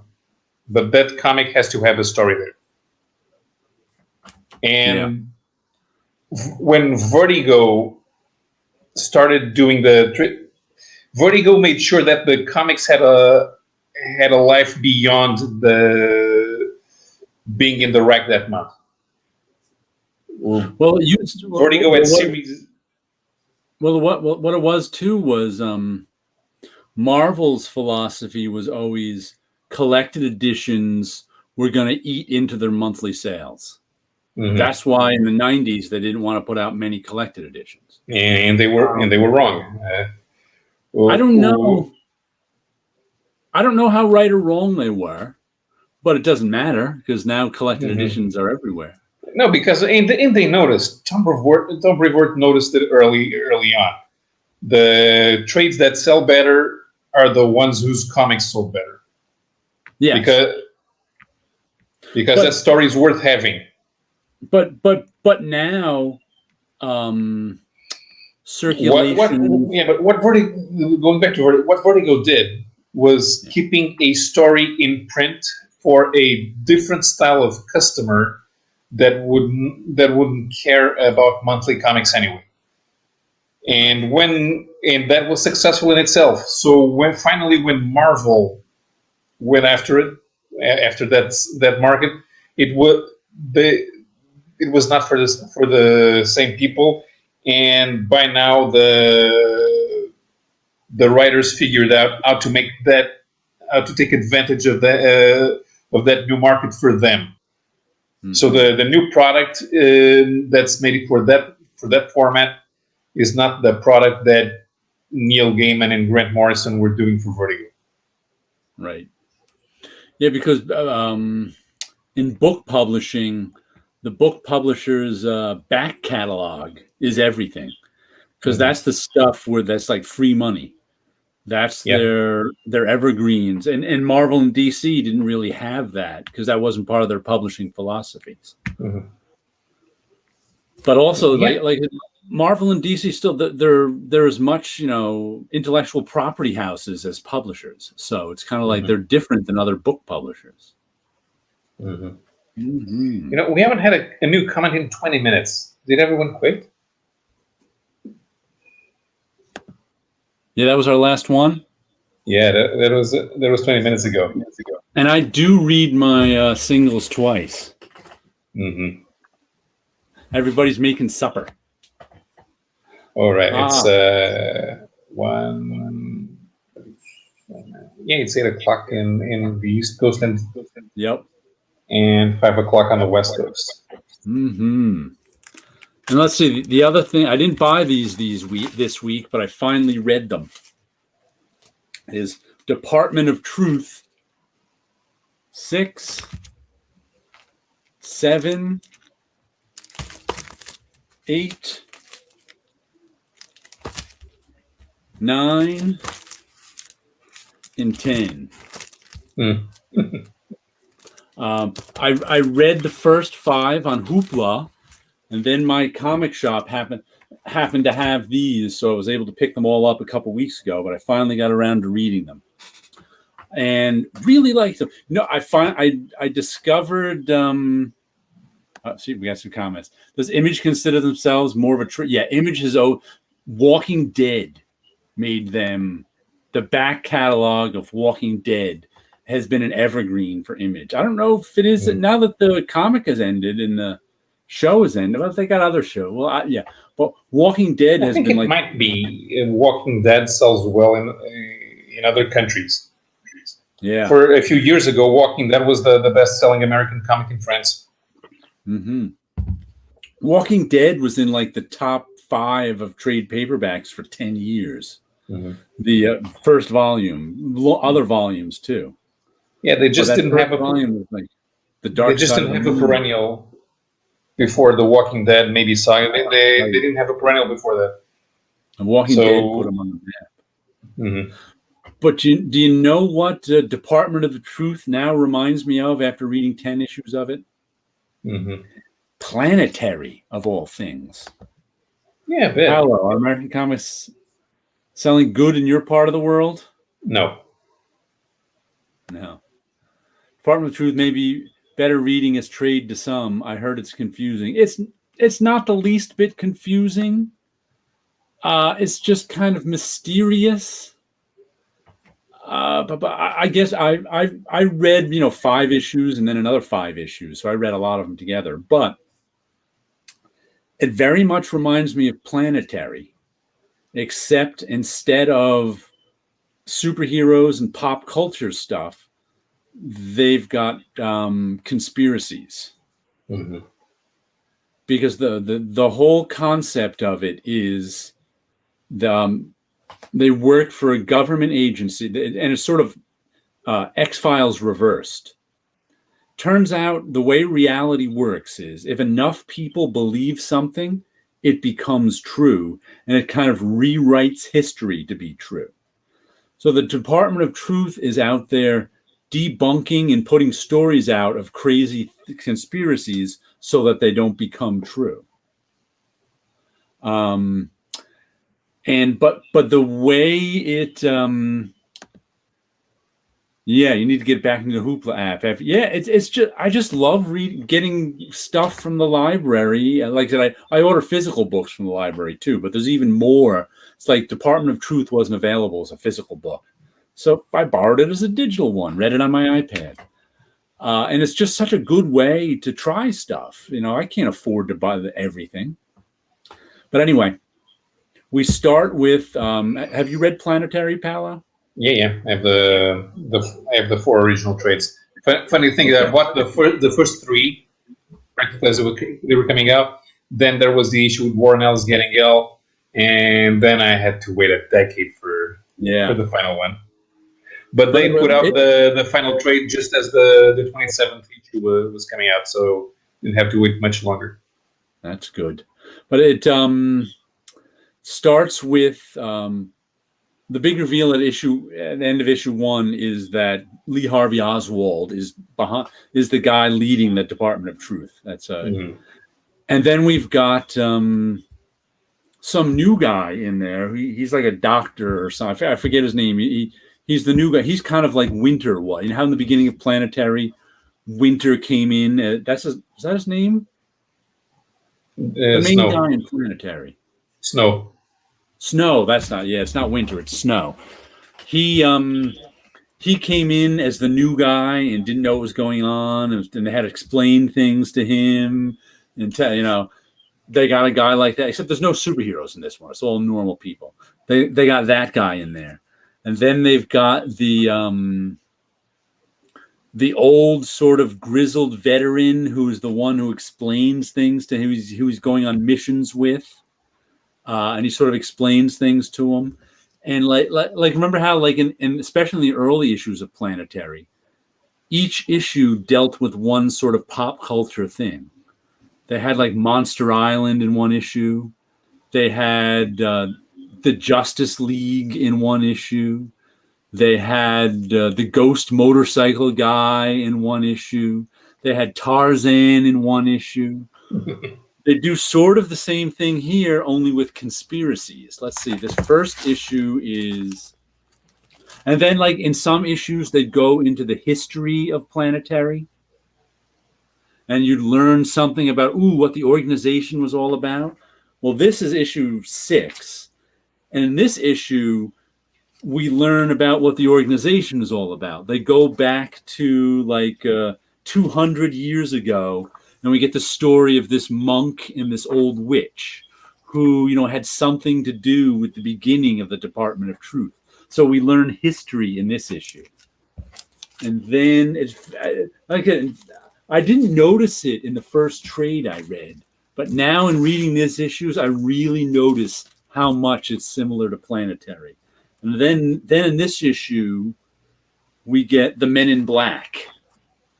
So it's also a little bit of a flashback to one of the lead characters and some other guy where they go through, this is all about the Men in Black myth and conspiracy. So they go through that one in this issue, much like in, Planetary, they'd go through the story of the Fantastic Four in one issue. And then let's see, the next issue we had after the Men in Black was, this is the Denver airport. Are you familiar with the Denver airport conspiracy? No. They built a really big new airport in Denver over the last 2 years. Mm-hmm. And it went over budget. There's some strange things about it. And a lot of people think that UFOs are under there, and they built it for the New World Order, and there's a bunker to save all the... So that was all about the Denver airport conspiracy.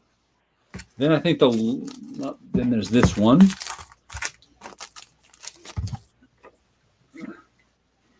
This one, what was this one? Oh, this one is all about, this one's got a lot of the satanic panic from the 80s in it. So, I don't know if, in the 80s over here, we had something called the satanic panic, where all of a sudden there was making news stories about how, Satanists were running daycare centers and sacrificing children. And a lot of people were taking it seriously.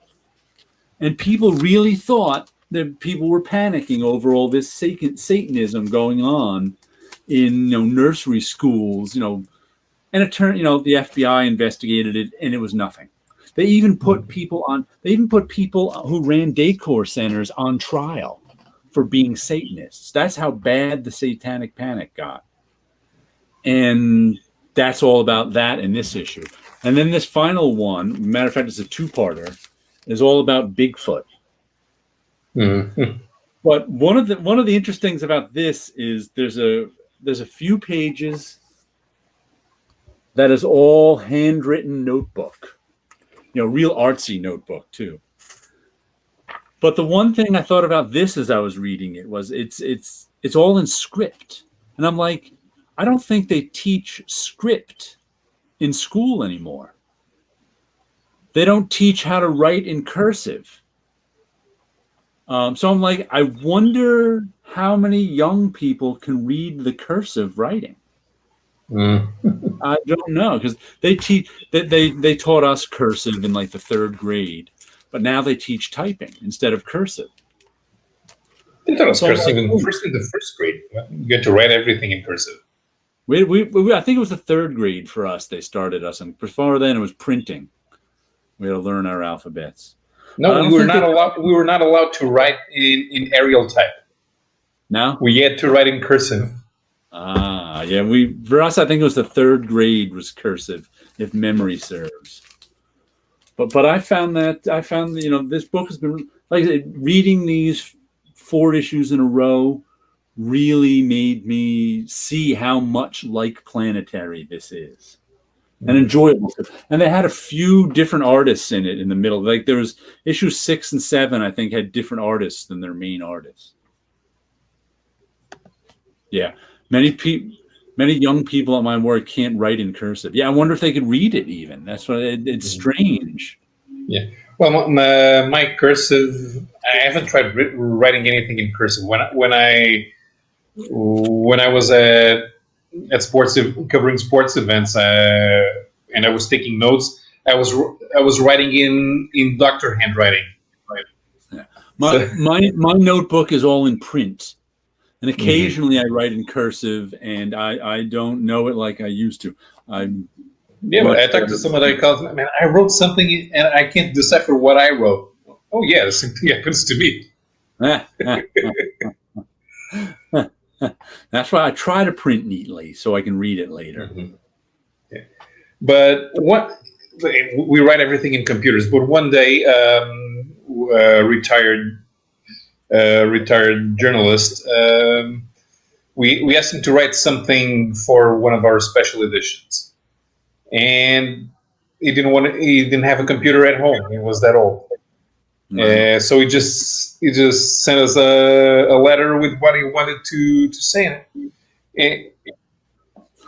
And they told him, hey, copy this into and I was reading, oh, this is very beautiful calligraphy.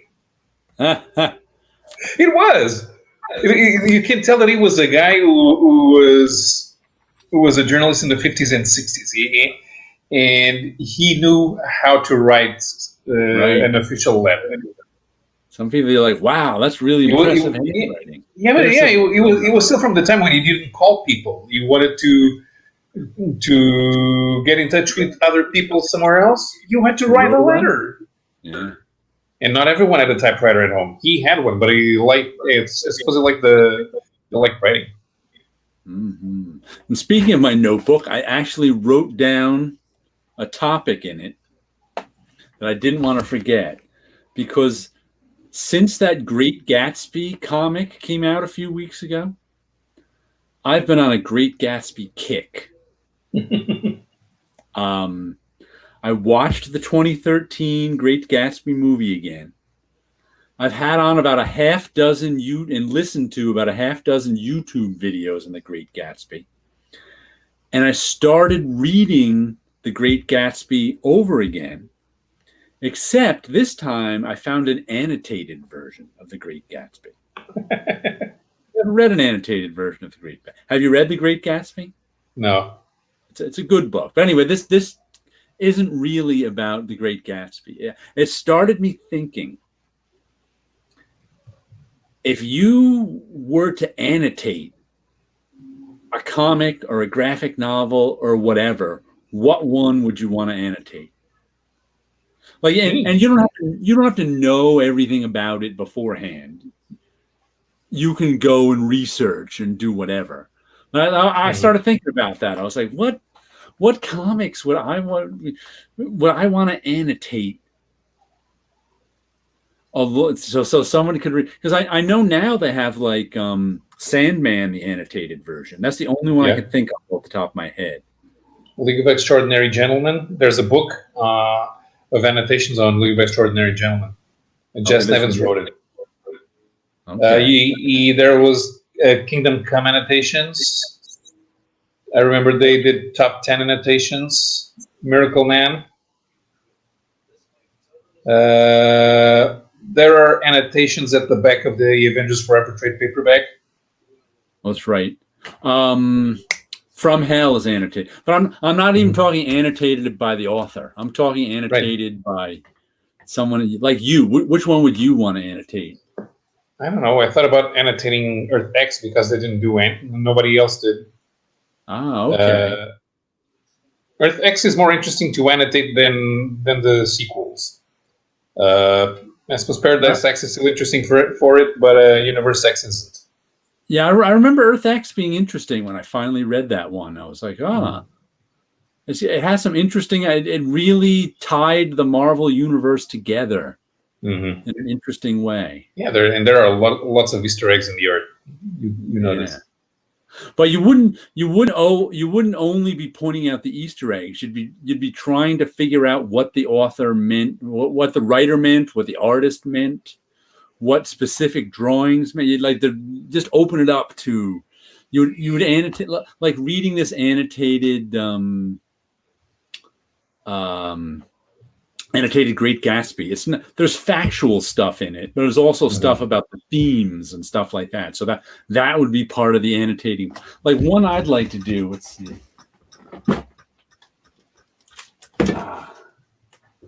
I think this would be one of the top ones I'd like to annotate. Seth's It's a Good Life If You Don't Weaken. And I'm not exactly sure what I'd annotate about it. Because it's not like it doesn't have like Easter eggs or stuff, but it's something. But I think there's stuff in here I could annotate because it's one of my favorites. Oh, look, it's got a bookmark in it. And I think I could come up with things to say about it because that would be an important thing about annotating. I'd have to have something to say about it, which that wouldn't always be easy. Right, because there's stuff like the factual stuff would be easy, like League of Extraordinary Gentlemen. Everything's a reference to everything else, so that would be easy to annotate, or even Planetary. Everything there was a website with Planetary annotations, and the guy didn't finish it because it took so long for the comic to finish. But the League was fun for Jess Nevins to annotate because Alan Moore gets some very obscure references, right? And he has fun digging them out because Nevins is a librarian, so he feels like he has to know all those books, right? But I would think I would want more than just this is really Robin Hood. I want my annotations to figuring out what if I were to annotate League of Extraordinary Gentlemen, of course you'd have to annotate all the references, but figuring out what Kevin O'Neill was doing too, annotating whatever Kevin, what was Kevin O'Neill doing with this scene, that scene, the other scene. I think Kevin was following Alan Moore's script. Definitely. He was not making stuff up. I'm not saying making stuff up, but he stages things why he would stage something a certain way, because no one follows Alan Moore's scripts literally, from what I'm told. Not literally, but Alan Moore puts a million things in a script, but he doesn't expect anyone to follow them literally. So he expects them to follow the story structure, and people who've worked with Alan Moore know that when he puts something in there, it's usually going to be relevant later. Yeah, I'm just saying. It's like when you see O'Neill. the crazy guy with the world is nine Watchmen, and then it gets revealed that he's Rorschach. Right. I'm saying Kevin O'Neill was making choices though too. Mm-hmm. So it's not, League of Extraordinary Gentlemen isn't just Alan Moore's choices. It's also Kevin O'Neill's choices, and that would have that's what would make things different between annotating a book and annotating a comic, especially a comic but with a different writer than artist. Yeah. Well, I'm sure that O'Neill. I'm sure that O'Neill. He might not be as well read as Moore, but he read a lot of the same stuff. He would be familiar with all that British pop culture that was famous between the 1920s and 1960s. He would be familiar with it. So he knew what was there that he wanted to draw. When Rupert the Bear shows up, when the Artful Dodger shows up, already grown up, he knows that they're supposed to be there. Mm-hmm. And so, what would you like to annotate? Let's. Yeah, Earth-X is one thing, especially because but doing it like you described it, I think it would be fun. I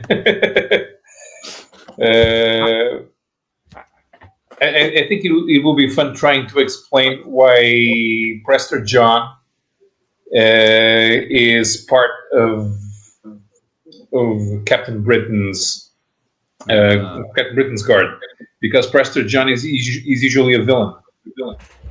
I just saw something that would be fun to annotate.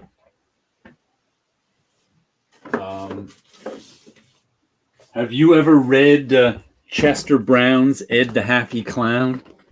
No. This is Chester Brown's first work. A lot of it's from Yummy Fur. A lot of it started out as his mini comics. That's how young and green he was. There, that's some mini comic stuff. And as it goes on, I hate that they printed it so small. It gets more professional, but it's just crazy. I got this nice hardcover of it, but whenever I want to read it, I'll pull out the original comics. This is just too small. But matter of fact, you could probably annotate it in the margins. But it's just crazy. It is. A lot of it was just him making it up as he goes along, and there's nutty stuff that they're like skydiving Frankenstein, who was on one of these kids get kidnapped by these aliens on a spaceship, and all of a sudden you see Frankenstein skydiving, and he crashes into the spaceship. Monsters hurt little children, and he saves the little kids from the aliens, and then goes away. He's like. Skydiving Frankenstein just showed up and that's how a lot of it was. It was just these crazy mini comics he was making. So that would be interesting to annotate, try to figure out exactly what was going on in these introductory pieces. But that could be a fun one. But I'd like to annotate some of the nuttier, crazier stuff that is out there in indie comics. Maybe you remember when Marvel put out Blaze of Glory, the Western comic with where they brought back all the old Western guys, and then they had a final showdown. John Severin, did he do some of that? No. John Severin did the Rawhide Kid. The gay Rawhide Kid story. Okay. And no, the Glory. I might have that in. Yeah, the art was by Leonardo Manco. Okay, I don't specifically remember that one. No. It is the Brazilian guy with the scratchy art style. He used to draw Warren Ellis's Hellstorm. Ah, okay, yes, I remember him. You'd like to annotate that one? Yeah, yeah, right. Because they try to reference a lot of the old Western comics, and many of those are forgotten. People don't remember. But all of those characters existed. They even bring back a couple of the guys that appeared in Fabian Nicieza's Sunset Riders miniseries. I remember when it's funny to think they brought them back because in the 70s, when I was a kid, there weren't many westerns left. I don't think there were. By the late 70s, Marvel might not have had any westerns. They still had, but they were all reprints. I don't even know if the reprints were still around. They weren't on my local newsstand. But I got some of them like from the Kid Network from a few years earlier. So I had some of the westerns, and then they brought them into the Avengers. Mm-hmm. You remember that? That's some early George Perez when it was like they only used characters which still had books going on in reprint mode. Ah, is that what they did? Mm-hmm. All of those characters. I don't think I ever bought one of them. They must have had not great distribution on those westerns. Either that or I just ignored them because I imagine I would have bought one of them if I saw them, but I don't think I ever bought one of those Marvel westerns off the stands. Yeah, I've got this massive Excel file while I'm trying to map out how I would reprint a lot of stuff. And I'm sure, I have all okay. These are I have everything here. Savage, Dracula, Dr. Druid, Doctor Strange, Doctor Who, Electric Company, Eternals, Fanfare, Mystic Four, Frankenstein. Okay. Which one are you looking for? Okay, right. There were still Gunhawk stories. The Gunhawks ended in 1973. Reno Jones and Kid Cassidy do not appear in that Avengers story. The last Red Wolf story is from 72, but Red Wolf still appeared. No, he didn't. Western Gunfighters was done as well. I think Red Wolf appeared. No, wait, Red Wolf didn't appear in that one. Red Wolf had already appeared in the Ranger story in the Hulk. So every small convention I went to in town, there was always a pile of old westerns. Yeah. Okay, Outlaw Kid was being published at the time, but they did not include him in the Avengers story. Ah. Funny thing is, the Outlaw Kid had this comic lasted from 1970 to 1975, 30 issues, and issues 10 to 16 had new stories written by Mike and Gary Friedrich, with art by Dick Ayers.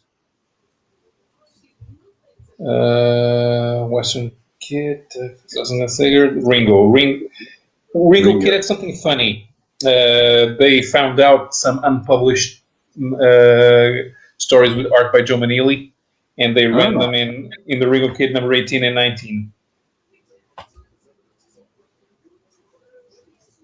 I'll have you know, whenever I'm riding the train into New York City, I always think of Joe Maneely. I'm like, I don't want to die riding the train. Yeah, and they reprinted the Ghost Rider as Knight Rider in 1974 and 75, and he appears in the Avengers story. I remember getting those reprints. Once again, I didn't get them off the stands. I got them from the Kid Network. You'd hear someone in another neighborhood was selling comics. Okay, here, Kid Colt Outlaw. So Kid Colt, the regular stories end in number 141, which is in 1969. Title goes into reprint mode. Then he becomes the main cover feature in the reprint title Western Gunfighters. Then there are new stories in Giant Size Kid Colt, number 1, 2, and 3. Wow. The story that was supposed to appear in number 4 appeared in Kid Colt number 201 in 1975. And that was it. The title went on until 79. Wow. Yeah, I remember him being one of the last ones. Like I said, I don't think I ever, because I was full bore buying comics from 77 to 79. I don't think I ever saw one on the newsstand. Mm-hmm. Yeah, but it was the last one. Rawhide Kid had handed a couple of months before. The last Rawhide Kid story is in. Actually, Rawhide Kid had new stories until 1973. They were doing a Rawhide Kid like they were doing Sergeant Fury. 1 month new story, next month reprint, and kept going. So he had new stories until it was Larry Lieber doing the writing and the art until 115, right, in 1973. Then there was a story, a one shot called Western Team Up. So that 2 months later, yeah, and that was it. And then there was Two Gun Kid. Let me find Two Gun Kid. I prefer Two Gun Kid, but it was the out of the big three, it was the one that sold the worst. Huh. Yeah, the last Two Gun Kid story is from number 92 in 1967 because the title's canceled. The other ones weren't. One 8-pager was published in Rawhide Kid number 66 in 1968. Then in 1970, the title is brought back. There are 2 inventory stories in 103 and 104, and those are in 71 and 72. And that's it. And the title kept going until 77.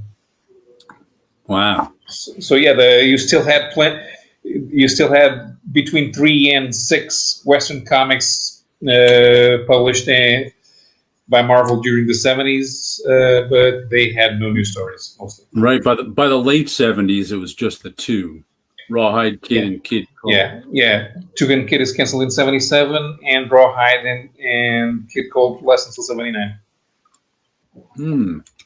And then you have what was its name? Premiere 54, where is it? Caleb Hammer? Caleb Hammer, yeah. Was that the guy in that one issue of Marvel Premiere? How do I remember that name? Yeah, it was in 1980, and it was all new. It wasn't supposed to appear anywhere. Who drew it? Who wrote it? You remember? Peter B. Gillis and Gene Day. Yeah, I have it all mapped out here. Peter B. Gillis and Gene Day. Gene Day, that must be why I got it. Mm-hmm. I probably still have it on my shelf somewhere, but I haven't pulled it out in a long time. I want to pull it out and look at it now that I know it's Gene Day artwork. And then Savage Tales Volume 2, there were a couple of Western stories drawn by John Cavern, but there was no feature. There was no feature characters. Caleb Hammer. Wow, I remember Caleb Hammer, and I can picture the cover, but I have no memory of it being Gene Day. The inking was by Tony DeZuniga. I was just about to say, when I picture the cover, I picture Tony DeZuniga. That must be why I don't remember Gene Day. He probably obliterated any Gene Day-ness to the art. That'll do it. Yeah, that story. Even that story came out in one of the Brazilian comics. They used it as a filler, but it was a pretty interesting read. Okay. Yeah, I don't remember that. I remember having it. I just don't remember it. But like I said, I don't remember that Moon Knight I read this week, if I ever read it before. But the first appearance, it surprised me at how much I liked it. I like when that happens, because often when you read old comics, it's just kind of But when I can read them and go, wow, I really like this, that's much better.